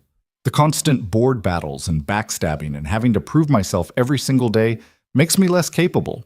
I'm spending more time defending my right to lead than actually leading. Then stop defending and start showing them why you're irreplaceable. I did that at the showcase. I literally walked upstairs to prove a point, and 3 days later, Adrian found a new angle of attack. There's always going to be a new angle. Ethan moved to sit beside her on the couch. So what do you want to do? Forget the lawyers and the board and Adrian. What do you actually want? She was quiet for a long time, staring out the window at the city waking up below them. I want to stop feeling like I'm constantly one mistake away from losing everything I built. I want to run my company without having to justify my existence every week. And I want... She stopped, her voice catching. I want to be able to plan a dinner with you without canceling because of another crisis. I want normal, whatever that means. Then take Adrian's deal. She turned to look at him, surprised. What? Take the deal. Let him walk away. You win, he's gone, and you can finally focus on actually running the company instead of defending your right to run it. But he gets away with it. He tried to take my company, and he gets a golden parachute. Yeah, he does. And that's not fair, and it's not justice, and it probably makes you want to punch something. But it's over. You take this deal, and it's actually over. Victoria stared at him like he'd suggested something insane. You think I should just let him win? I think you already won. You're still CEO. You're still standing, literally. And Adrian's so desperate he's offering to quit. That's not winning. That's cutting his losses before you destroy him completely. She leaned back against the couch, closing her eyes. My lawyers think I should fight. They say we have enough to bury him. What do you think? I think I'm tired of burying people. I think I want to wake up tomorrow and focus on the parts of my job I actually love instead of the parts that make me want to throw my laptop out the window. She opened her eyes. Is that weak? Choosing peace over revenge? It's smart. There's a difference. Victoria pulled out her phone and typed something quickly. Okay, I'm telling my lawyers to accept Adrian's terms. He's out by the end of the month. Just like that? Just like that. Before I change my mind. She sent the email, and then just sat there, staring at her phone like she couldn't quite believe what she'd done. I should feel relieved, she said quietly, but mostly I just feel empty. Ethan put his arm around her shoulders.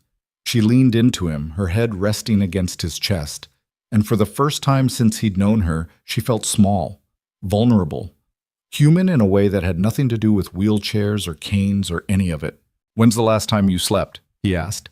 I don't remember. Tuesday, maybe? It's Friday. That explains why the walls keep moving. Come on. He stood up and held out his hand. You're going to sleep. I can't. I have calls this morning. Conference with legal at 9, board update at 11. Victoria, sleep. Everything else can wait 4 hours. She let him pull her up from the couch. He helped her to her bedroom, another impersonal space that looked like a hotel room, and she sat down on the edge of the bed. Will you stay? She asked. Just until I fall asleep. I don't want to be alone right now. Ethan sat beside her. She leaned against him again, her breathing already slowing. Within minutes, she was asleep, still sitting up, her hand gripping his arm like she was afraid he'd disappear. He stayed for 3 hours, watching her sleep, occasionally checking his phone for messages from his sister about Sophie. Around 9, Victoria's assistant Sarah called. Ethan answered as quietly as possible. Mr. Cole? Is Miss Hale available? She's sleeping. First time in days, apparently. Sarah was quiet for a moment. Good. She needs it. Can you tell her the legal team confirmed everything with Adrian's camp? Paperwork's being drawn up. He'll be gone by the 30th. I'll tell her. And Mr. Cole, thank you for being there. She doesn't let people in very often. I noticed. When Victoria finally woke up around noon, she looked disoriented, like she couldn't remember where she was. Then she saw Ethan and relaxed. You stayed. You asked me to. She sat up slowly, wincing. How long was I out? About 3 hours. Sarah called. Everything's finalized with Adrian. Victoria nodded, processing this. So it's really over. Yeah, it's really over. She stood up carefully, stretching. I should shower, then probably eat something. I can't remember the last time I ate. She paused. Thank you. For staying. For talking me into taking the deal, for all of it. That's what friends do. Is that what we are? Friends? Ethan stood up to face her. I don't know what we are, but I know I care about you. And I know that watching you destroy yourself fighting battles that don't matter anymore makes me want to fix things I can't fix. What if I don't want you to fix things? What if I just want you here? Then I'm here. Victoria stepped closer, close enough that Ethan could see the exhaustion still written in the lines around her eyes, the gray in her hair she usually covered with dye, all the small imperfections that made her real instead of the polished image she showed the world. "I'm a mess," she said quietly. "My life is chaos. My body doesn't work right, and I have no idea how to do this, dating or relationships or whatever this is, because I've spent 10 years prioritizing my company over everything else. I'm a single father drowning in debt with a beat-up Honda and a daughter who thinks sparkles solve everything. We're both messes." She almost smiled.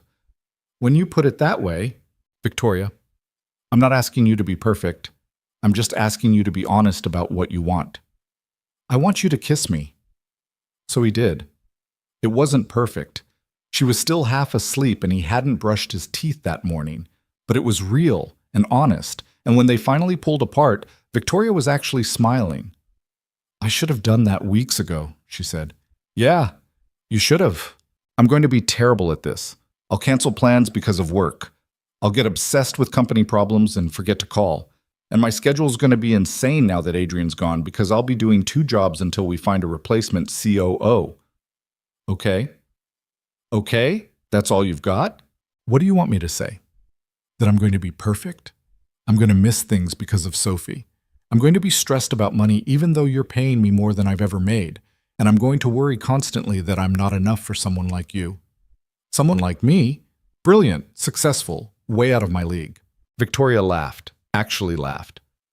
"Ethan, I'm standing here in 3-day-old sweatpants looking like I got hit by a truck, having just made a deal with someone who tried to steal my company. I am definitely not out of your league. Agree to disagree." She kissed him again, slower this time, like she was memorizing it.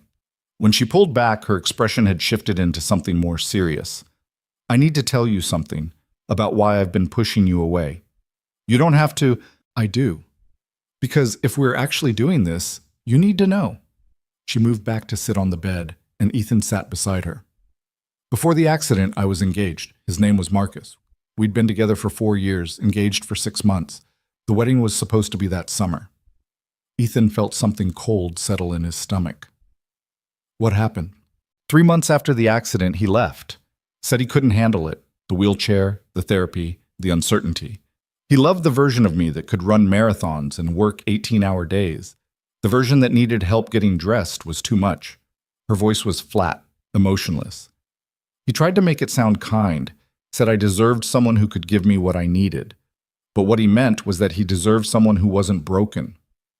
He was an idiot, maybe, but he was also honest about his limitations. Some people can't handle this, can't handle watching someone they love struggle. And I don't blame him for that, not anymore, but it made me really careful about letting anyone close. I'm not him. I know. That's what scares me. Because if you leave, it's going to hurt a lot worse. Ethan took her hand. I'm not going anywhere. Sophie had surgery when she was 4. Months of recovery, years of physical therapy, constant doctor appointments. I know what it's like to watch someone you love struggle. And I didn't run then. I'm not running now. Sophie's your daughter. That's different. You're right. It is different. With Sophie, I didn't have a choice. With you, I'm choosing to stay. Victoria's eyes were bright with unshed tears. I'm going to hold you to that. Good. They sat there for a while, not talking, just being present. Finally, Victoria checked her phone and swore softly. I have to go into the office. There's a conference call with investors in an hour, and I need to shower and look like a functional human being. Want me to drive you? I have my car here, but thank you. She stood up, then turned back. Tonight, dinner. For real this time. No emergencies, no cancellations, just you and me and actual food. What about Sophie? Bring her. I like Sophie. You're asking me on a date and telling me to bring my 7-year-old daughter? I'm asking you on a family dinner. There's a difference. Ethan couldn't help but smile. Okay, family dinner. Where? There's an Italian place in River North. Amazing pasta, very kid-friendly. 6 o'clock? We'll be there. Victoria kissed him one more time before he left, quick and almost shy. As Ethan rode the elevator down, he caught himself smiling at his reflection in the mirrored walls like an idiot. His phone buzzed with a text from Sophie. Aunt Melissa says you have a girlfriend. Is it Miss Victoria? Can we get a puppy? Ethan had no idea how his sister had figured it out, but he wasn't surprised. Melissa had always been unnervingly perceptive. Maybe. And no puppy. You didn't say which question the maybe was for. Both. Now pay attention in class. It's lunch. Then eat your lunch. You're deflecting. Dad is deflecting. This means yes. I'm telling everyone you have a girlfriend. Ethan put his phone away before he could type something he'd regret. 7-year-olds were terrifying. The Italian restaurant turned out to be perfect. Small enough to feel intimate, loud enough that Sophie's excited chatter didn't bother anyone. Victoria arrived 10 minutes late, looking more like herself. Polished suit, hair styled, the professional armor back in place. But when Sophie ran up and hugged her immediately, that armor cracked. I heard you won, Sophie announced. Dad said the mean man is leaving your company. Victoria shot Ethan a look. That's one way to put it. I'm 7. I can handle complex information. Clearly. Victoria settled into her wheelchair. She'd switch back to it for longer outings. And let Sophie push her to their table like it was a game. Dinner was chaotic in the best way. Sophie told Victoria everything about her day, including an elaborate story about a substitute teacher who smelled like old cheese and a boy named Michael who'd eaten paste during art class. Victoria listened with genuine interest, asking questions and laughing at all the right parts. Watching them together, Ethan felt something shift in his chest. This was real. This was actually happening. After 3 years of barely surviving, of putting everything into Sophie and work, and just getting through each day, something good was finally happening. Dad spaces out a lot, Sophie informed Victoria. Aunt Melissa says it's because he thinks too much. I do not space out.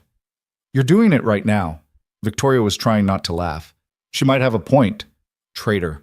They ordered too much food, which meant taking half of it home in containers that Sophie insisted on carrying herself. Outside the restaurant, the April evening had turned cold and Victoria pulled her jacket tighter. Thank you for tonight, she said, for letting me crash your family dinner. You didn't crash. You were invited. Sophie yawned hugely, leaning against Ethan's leg. Can Miss Victoria come to my soccer game tomorrow? Soph, she's probably busy. What time? Victoria asked. 10 a.m. But seriously, you don't have to. I'll be there, Sophie beamed. I'm not very good at soccer, but I try really hard. That's the important part. They walked Victoria to her car, Sophie chattering the entire way about soccer strategies she'd learned from YouTube videos. When they reached the modified SUV, Victoria paused. I'm really doing this, aren't I? Dating a guy with a kid? Going to soccer games? Being domestic? Having second thoughts?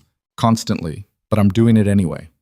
She kissed him goodnight while Sophie was distracted by a dog walking past, just a quick press of lips that promised more later. Then she drove away, her taillights disappearing into Chicago traffic. I like her, Sophie announced on the drive home. Yeah? Yeah, she talks to me like a real person, not like those other grown-ups who use baby voices and ask stupid questions. What other grown-ups? Like that lady at school events, the one who always asks if you're dating anyone. Sophie kicked her legs against the booster seat. Are you? Dating her, I mean?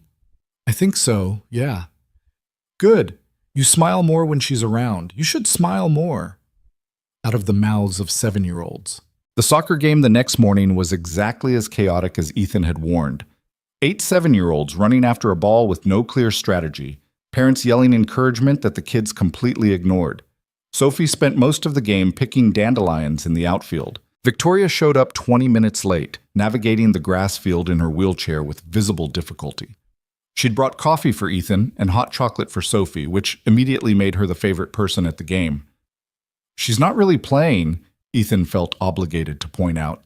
She's having fun. That counts. And she was right. Sophie might not have touched the ball once, but she was laughing and running and completely unbothered by the score. When the game ended, Ethan had lost track of who won. She ran over with her dandelion bouquet and presented it to Victoria with great ceremony. These are for you, because you came. Victoria accepted them like they were roses. Thank you. They're beautiful. Other parents were starting to notice Victoria now, whispering behind hands. Ethan recognized some of the looks, curiosity, judgment, that invasive concern that came from people who thought disabilities were public property. That's her, right? A mom from Sophie's class stage whispered. The CEO who was in the news?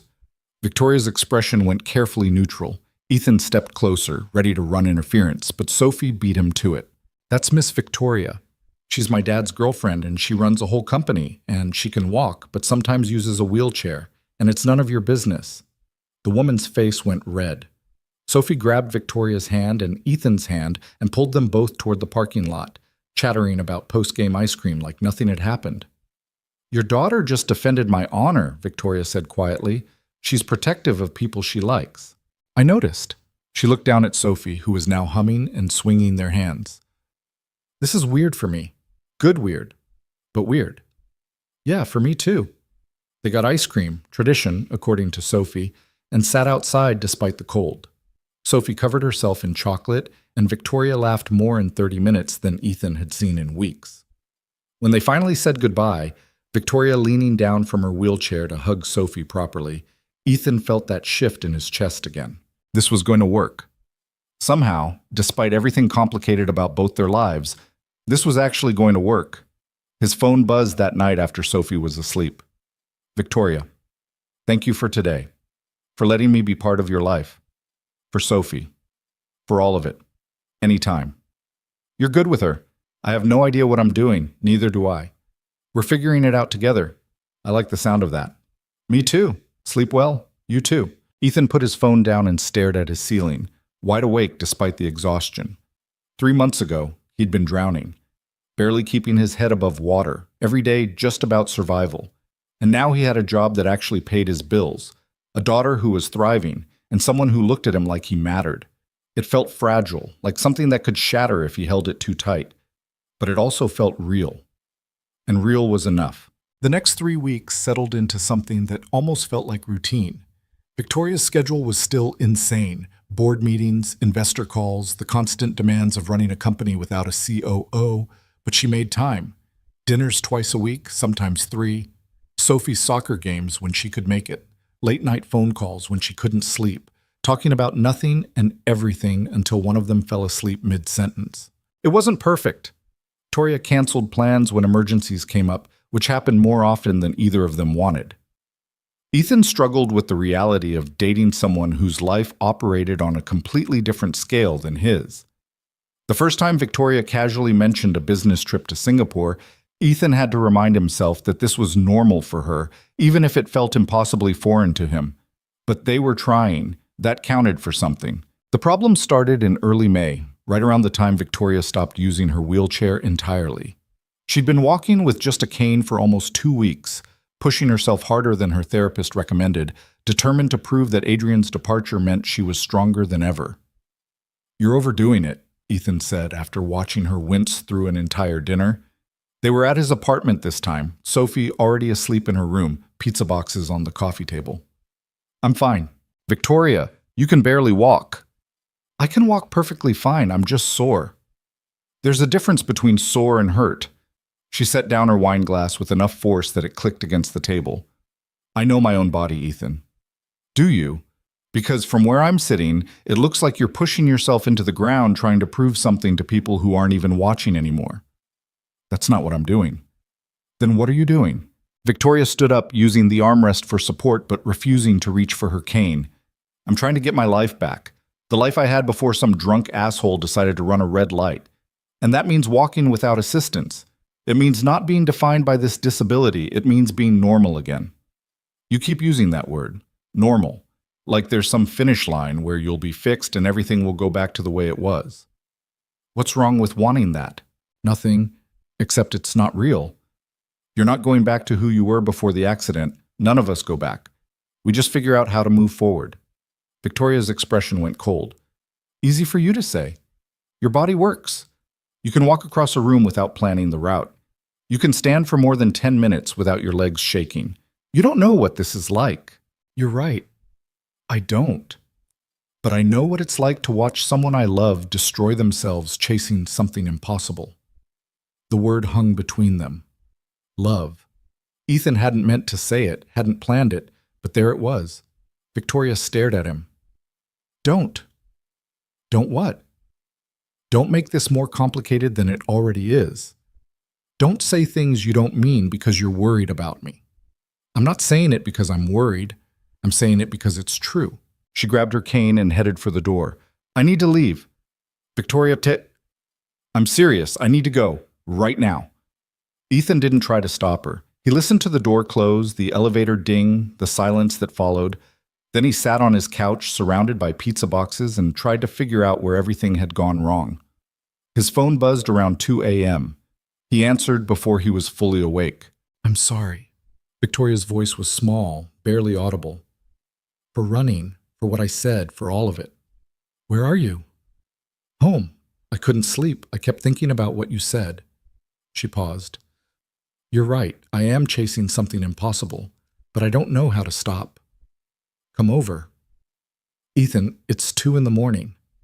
I don't care. Come over. She arrived 30 minutes later, still wearing the same clothes from dinner. Ethan made tea because he had no idea what else to do. They sat on opposite ends of the couch, the space between them feeling vast. Marcus used to tell me I was too intense, Victoria said quietly, that I pushed too hard, worked too much, couldn't let anything go. And I told myself after he left that I'd prove him wrong, that I'd recover completely and show everyone that the accident didn't change who I was. She stared into her tea. But it did change me. And I'm terrified that if I accept that, if I stop fighting to get back to who I was, then he wins.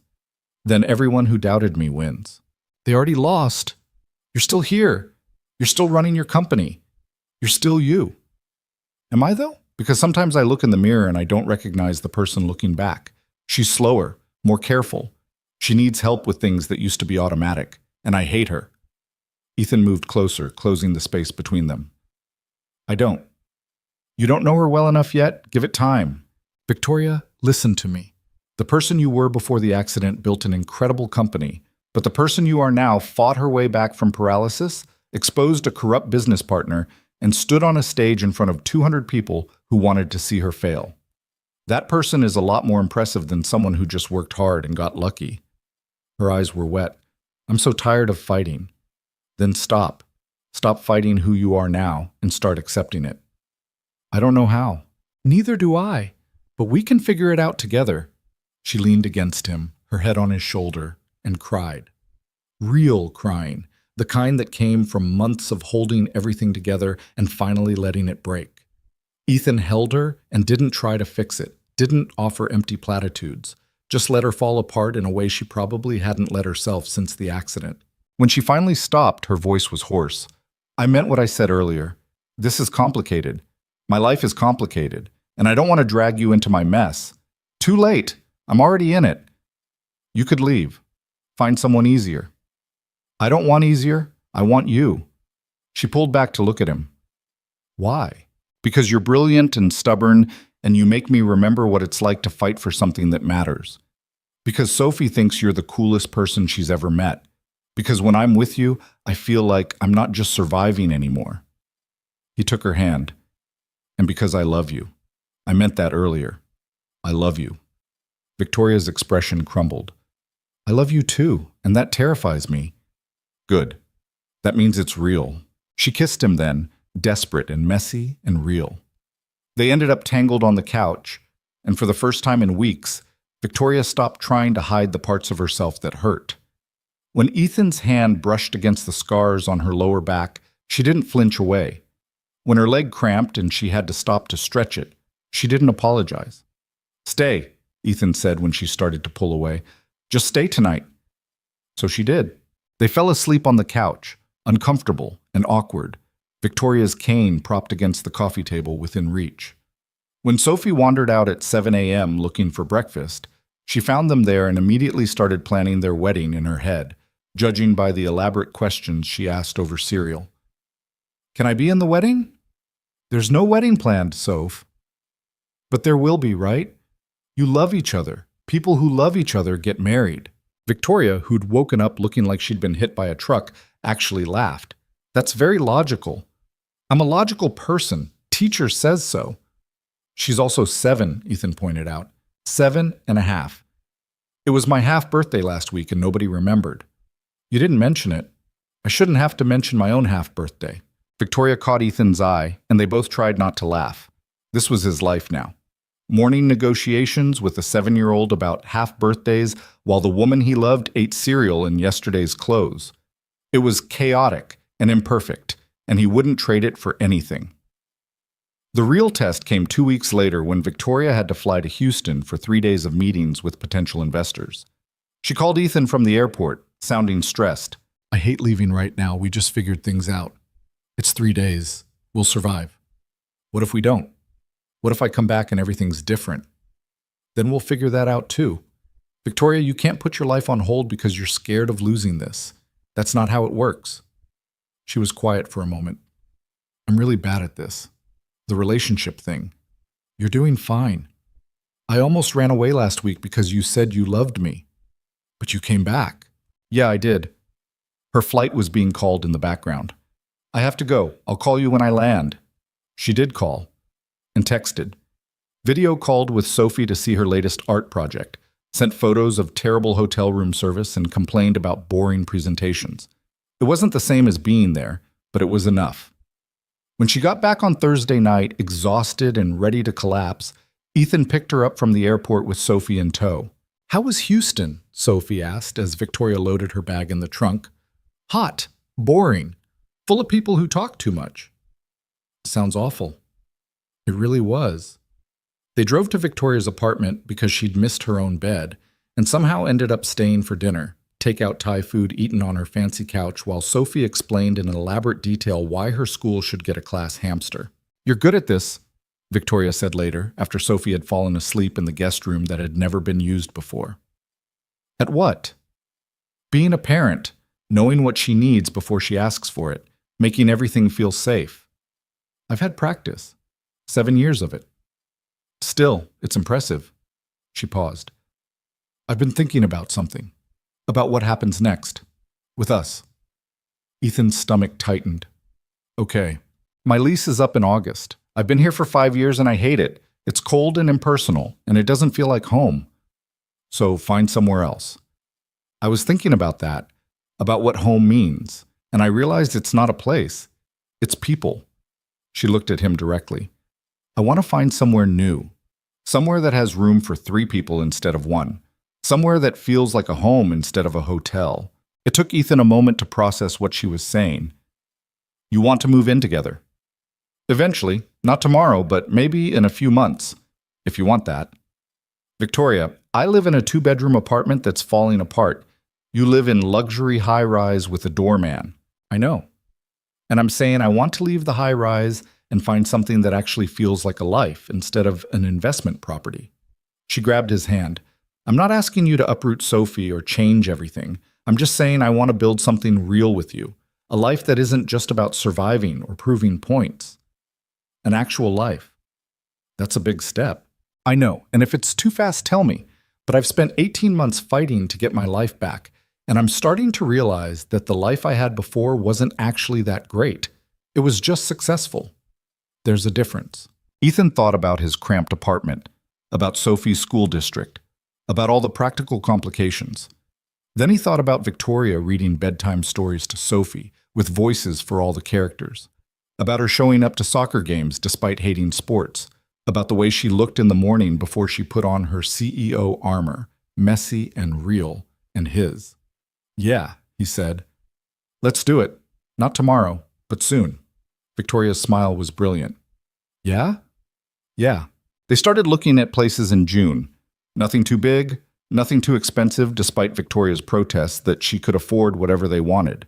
Something in between their 2 worlds, with good schools for Sophie and accessible features that didn't scream medical equipment. They found it in Lincoln Park, a 3-bedroom townhouse with hardwood floors and a small backyard. It needed work, but it had character.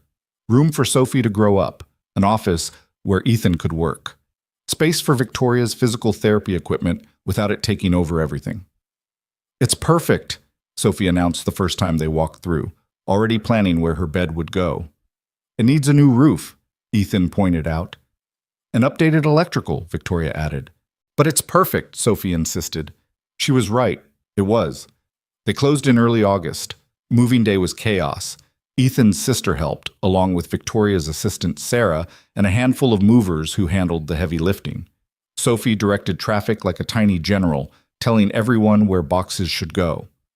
By evening, they were surrounded by half-unpacked boxes and furniture in wrong places, exhausted and sweaty and home. "We should order pizza," Victoria said, collapsed on the couch they hadn't quite positioned right yet. "We should sleep," Ethan countered. "Pizza first, then sleep."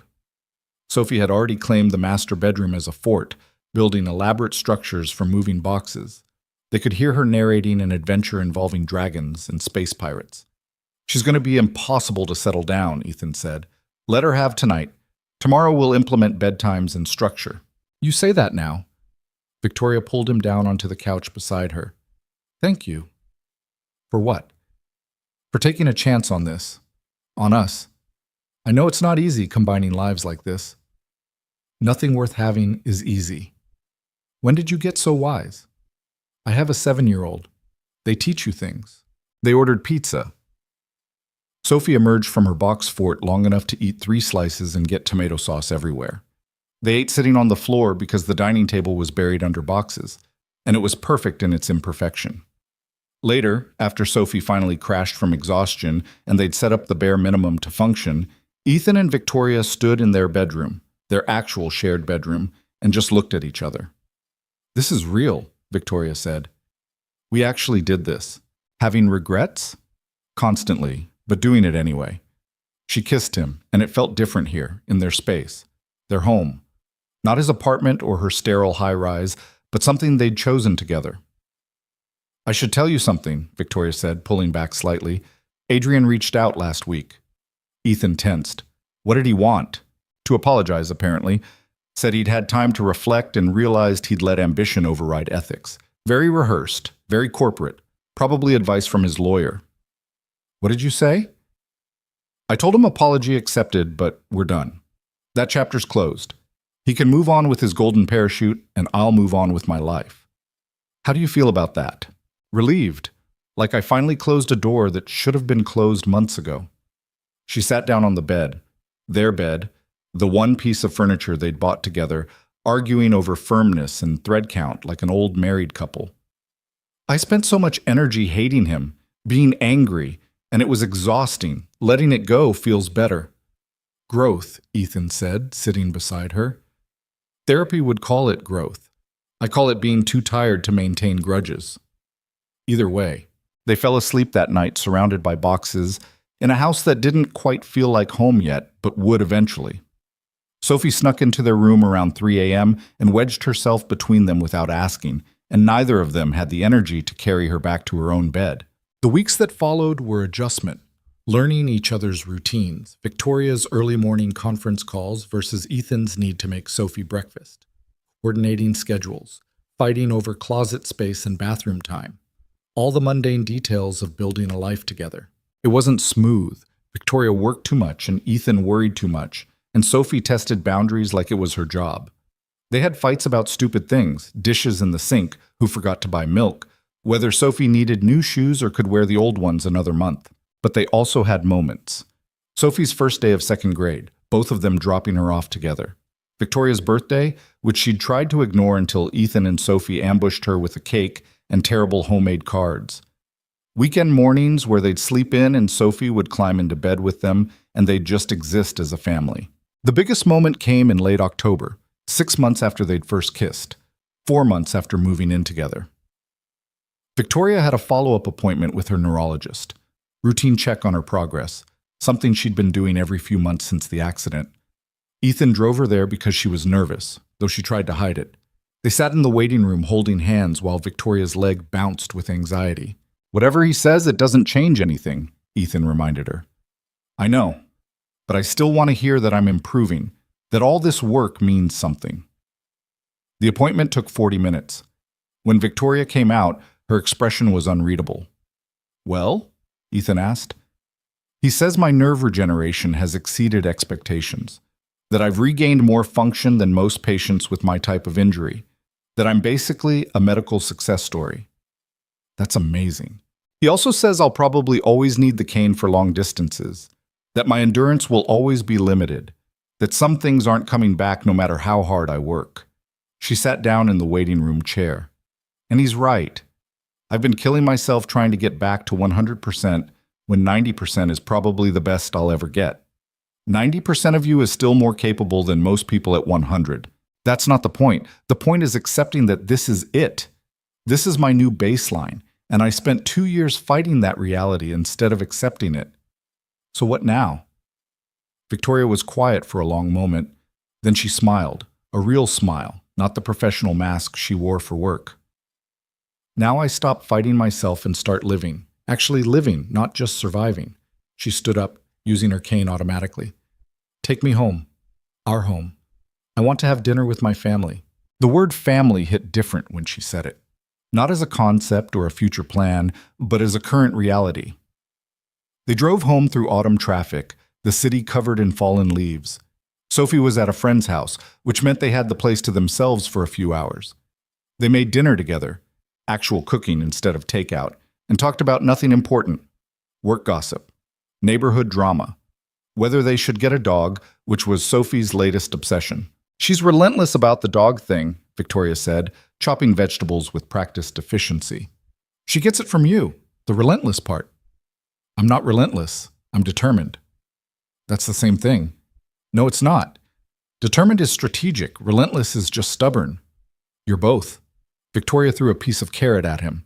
He caught it and ate it, grinning. This was what happiness felt like, Ethan realized. Not the dramatic movie version with swelling music and perfect moments. Just this.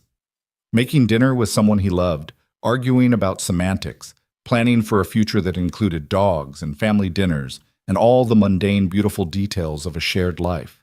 I have something to tell you, Victoria said as they were plating food. The board offered me a contract extension. 5 more years as CEO, significant raise, more autonomy than I've ever had. That's incredible. You took it, right? I said I'd think about it. Ethan stopped mid-motion. Why would you need to think about it? Because 5 years is a long time. And I'm not sure I want to spend the next 5 years the way I spent the last 10.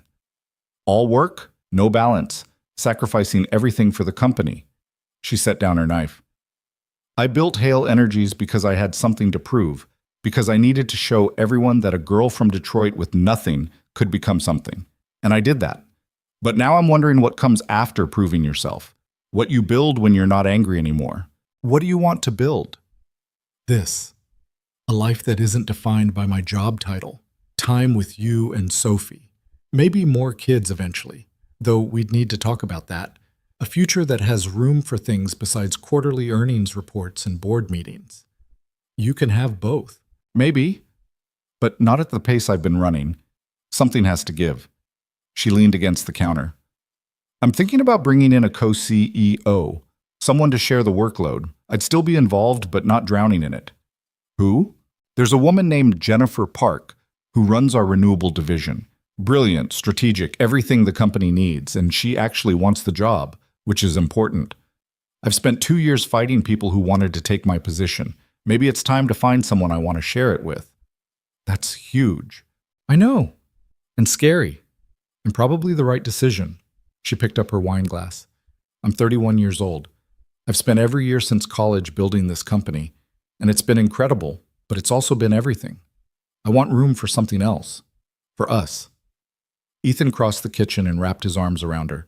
She leaned into him, solid and real. I'm proud of you, he said. For what? Admitting I can't do everything alone? For knowing what you want and being brave enough to change everything to get it. They ate dinner at their actual dining table, which they'd finally unpacked properly. Talked about the co-CEO idea, about Sophie's school, about whether they should repaint the living room. Normal domestic things that felt revolutionary because they were choosing them together. When Sophie came home around 8, full of stories about her friend's new hamster, they sat and listened like it was the most important thing in the world. Because to Sophie, it was. Later, after Sophie was in bed, Ethan found Victoria on the back porch despite the cold. She was standing, leaning on the railing, looking at their tiny backyard. Thinking about getting that dog, Ethan asked. Thinking about how different my life is now versus a year ago. This time last year, I was fighting with Adrian, barely walking, convinced I'd lose everything. She turned to face him. And now I'm here, in a home I chose, with a family I didn't plan but can't imagine living without. It's strange how life works. Strange good or strange bad? Strange perfect, which I know sounds dramatic, but I don't know how else to describe it. Ethan joined her at the railing. The backyard was small, mostly dead grass and a tree that probably needed trimming, but it was theirs. You know what I learned? Victoria said quietly. The accident didn't take my life away. It just changed what my life looked like. And I spent 2 years mourning the loss of something that wasn't actually better than what I have now. I thought I wanted my old life back. Turns out I just wanted to stop hurting. Are you? Stopped hurting? Mostly. Physically, I'll always have limitations. But emotionally, yeah. I think I finally stopped hurting. She reached for his hand. Her grip was strong, steady, sure. Thank you, she said, for not giving up on me when I was trying to push you away. For seeing past the wheelchair and the CEO title and all the armor, for just seeing me. That's the easy part. You're worth seeing. They stood there for a while, watching their breath fog in the cold air, their hands intertwined. Inside, Sophie was probably reading under her covers with a flashlight instead of sleeping. The house needed work. Victoria's job was still demanding. Ethan still worried about money despite making more than he ever had. But they were building something real. Not perfect, not easy, but real and honest and worth fighting for. And that was enough. 3 months later, on a random Tuesday in January, Victoria came home from work early. Ethan was helping Sophie with homework at the kitchen table, an elaborate project about the solar system that involved way too much glitter. You're home, Ethan said, surprised. I am, because I had a realization today. Victoria set down her bag and her cane. I've been CEO of Hale Energies for 10 years. I built it from nothing into something incredible. And I'm proud of that. But I'm also tired. What are you saying? I'm saying I took the board's offer, 5-year contract extension. But I'm also implementing the co-CEO structure immediately. Jennifer starts next month, which means I'll be working part-time, real part-time, not the fake kind where I still work 60 hours a week. Victoria, are you sure? I'm sure that I don't want to miss Sophie's science fair next week because of a board meeting. I'm sure that I want to have dinner with you more than twice a week. I'm sure that there's more to life than quarterly earnings. She smiled. I'm choosing us, actively, deliberately choosing us. Sophie, who'd been listening with interest, raised her hand like she was in class. Yes, Sophie? Does this mean we can get a dog now? Victoria and Ethan looked at each other. They'd been having the dog conversation for months, always finding reasons to wait. Yeah, Victoria said, let's get a dog. Sophie screamed with joy and knocked over the solar system project, sending Jupiter rolling under the refrigerator and covering everything in glitter. And instead of being upset, they all just laughed. 2 weeks later, they brought home a rescue mutt named Charlie, who had 3 legs and terrible breath but immediately became Sophie's best friend. Victoria insisted on taking the dog to obedience classes because, if we're doing this, we're doing it right, which led to Saturday mornings at the park with other dog owners, living a life so normal it would have seemed impossible a year ago. The spring brought Sophie's 8th birthday, a chaotic party in their backyard with too many kids and too much cake. Victoria helped organize it with the kind of strategic precision usually reserved for board meetings, and Ethan loved her more for caring enough to make it perfect. Summer brought a vacation, their first real vacation together. A week at a lake house in Wisconsin, no work calls allowed. They taught Sophie to fish, which she hated, played board games, which got competitive, sat on the dock at sunset and just existed as a family. One night, after Sophie was asleep, Victoria turned to Ethan with a serious expression. I want to ask you something, and I need you to be honest. Okay, are you happy? Really, actually happy? Because if this isn't what you wanted, if you're just going along with it because, Victoria, I'm happy. More than I've ever been. Even with all the chaos, the schedule juggling and Sophie's activities and my work stress and the dog that keeps eating the furniture, especially with all that, because it's real. It's messy and complicated and nothing like I planned, but it's real. She kissed him, soft and slow, the lake water lapping against the dock beneath them. I want to marry you, she said when they pulled apart. Not right now, not tomorrow, but eventually. I want to make this official, legal, permanent. Is that a proposal? It's a statement of intent. The proposal will be better. I'll plan it properly. Ethan laughed. You're going to make a spreadsheet, aren't you? Absolutely. With contingencies and backup plans and... She stopped, seeing his expression. What? I love you so much. Even the spreadsheet thing. Especially the spreadsheet thing. Yeah, especially that. They spent the rest of the summer in a comfortable rhythm. Work and school and family dinners, soccer practices and physical therapy appointments, movie nights where Sophie fell asleep halfway through and they'd carry her to bed, then sit on the couch talking about nothing until they fell asleep too. In September, Victoria officially announced the co-CEO structure to the company. The press coverage was positive, stories about innovative leadership and work-life balance. Adrian's name came up exactly once, a footnote about former executives, and Victoria didn't even flinch. She was moving forward. They both were. The proposal came in October, 1 year after Victoria's neurologist appointment, 2 years after the showcase. Victoria planned it meticulously, which meant Ethan knew something was coming even if he didn't know what. She took him to the lakefront, to the spot where they'd sat that night talking about running and loss and rebuilding. Sophie was with Ethan's sister, in on the plan apparently. A year ago, Victoria said, standing with her cane but steady, I came here and told you I was finally ready to stop hurting, to stop fighting who I'd become, and start accepting it. And you were here. You've been here for every step. Victoria, let me finish. Please. She pulled out a small box. I'm not good at this. The romantic gesture thing. I overthink everything and I make spreadsheets and I'm probably doing this wrong, but I know I want to spend the rest of my life with you, building this messy, imperfect, beautiful life we've created. Will you marry me?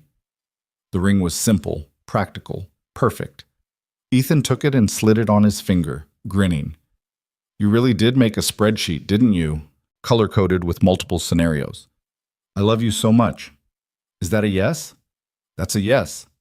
They got married 6 months later in their backyard, surrounded by friends and family, and Sophie, who served as flower girl and ring bearer and self-appointed wedding coordinator.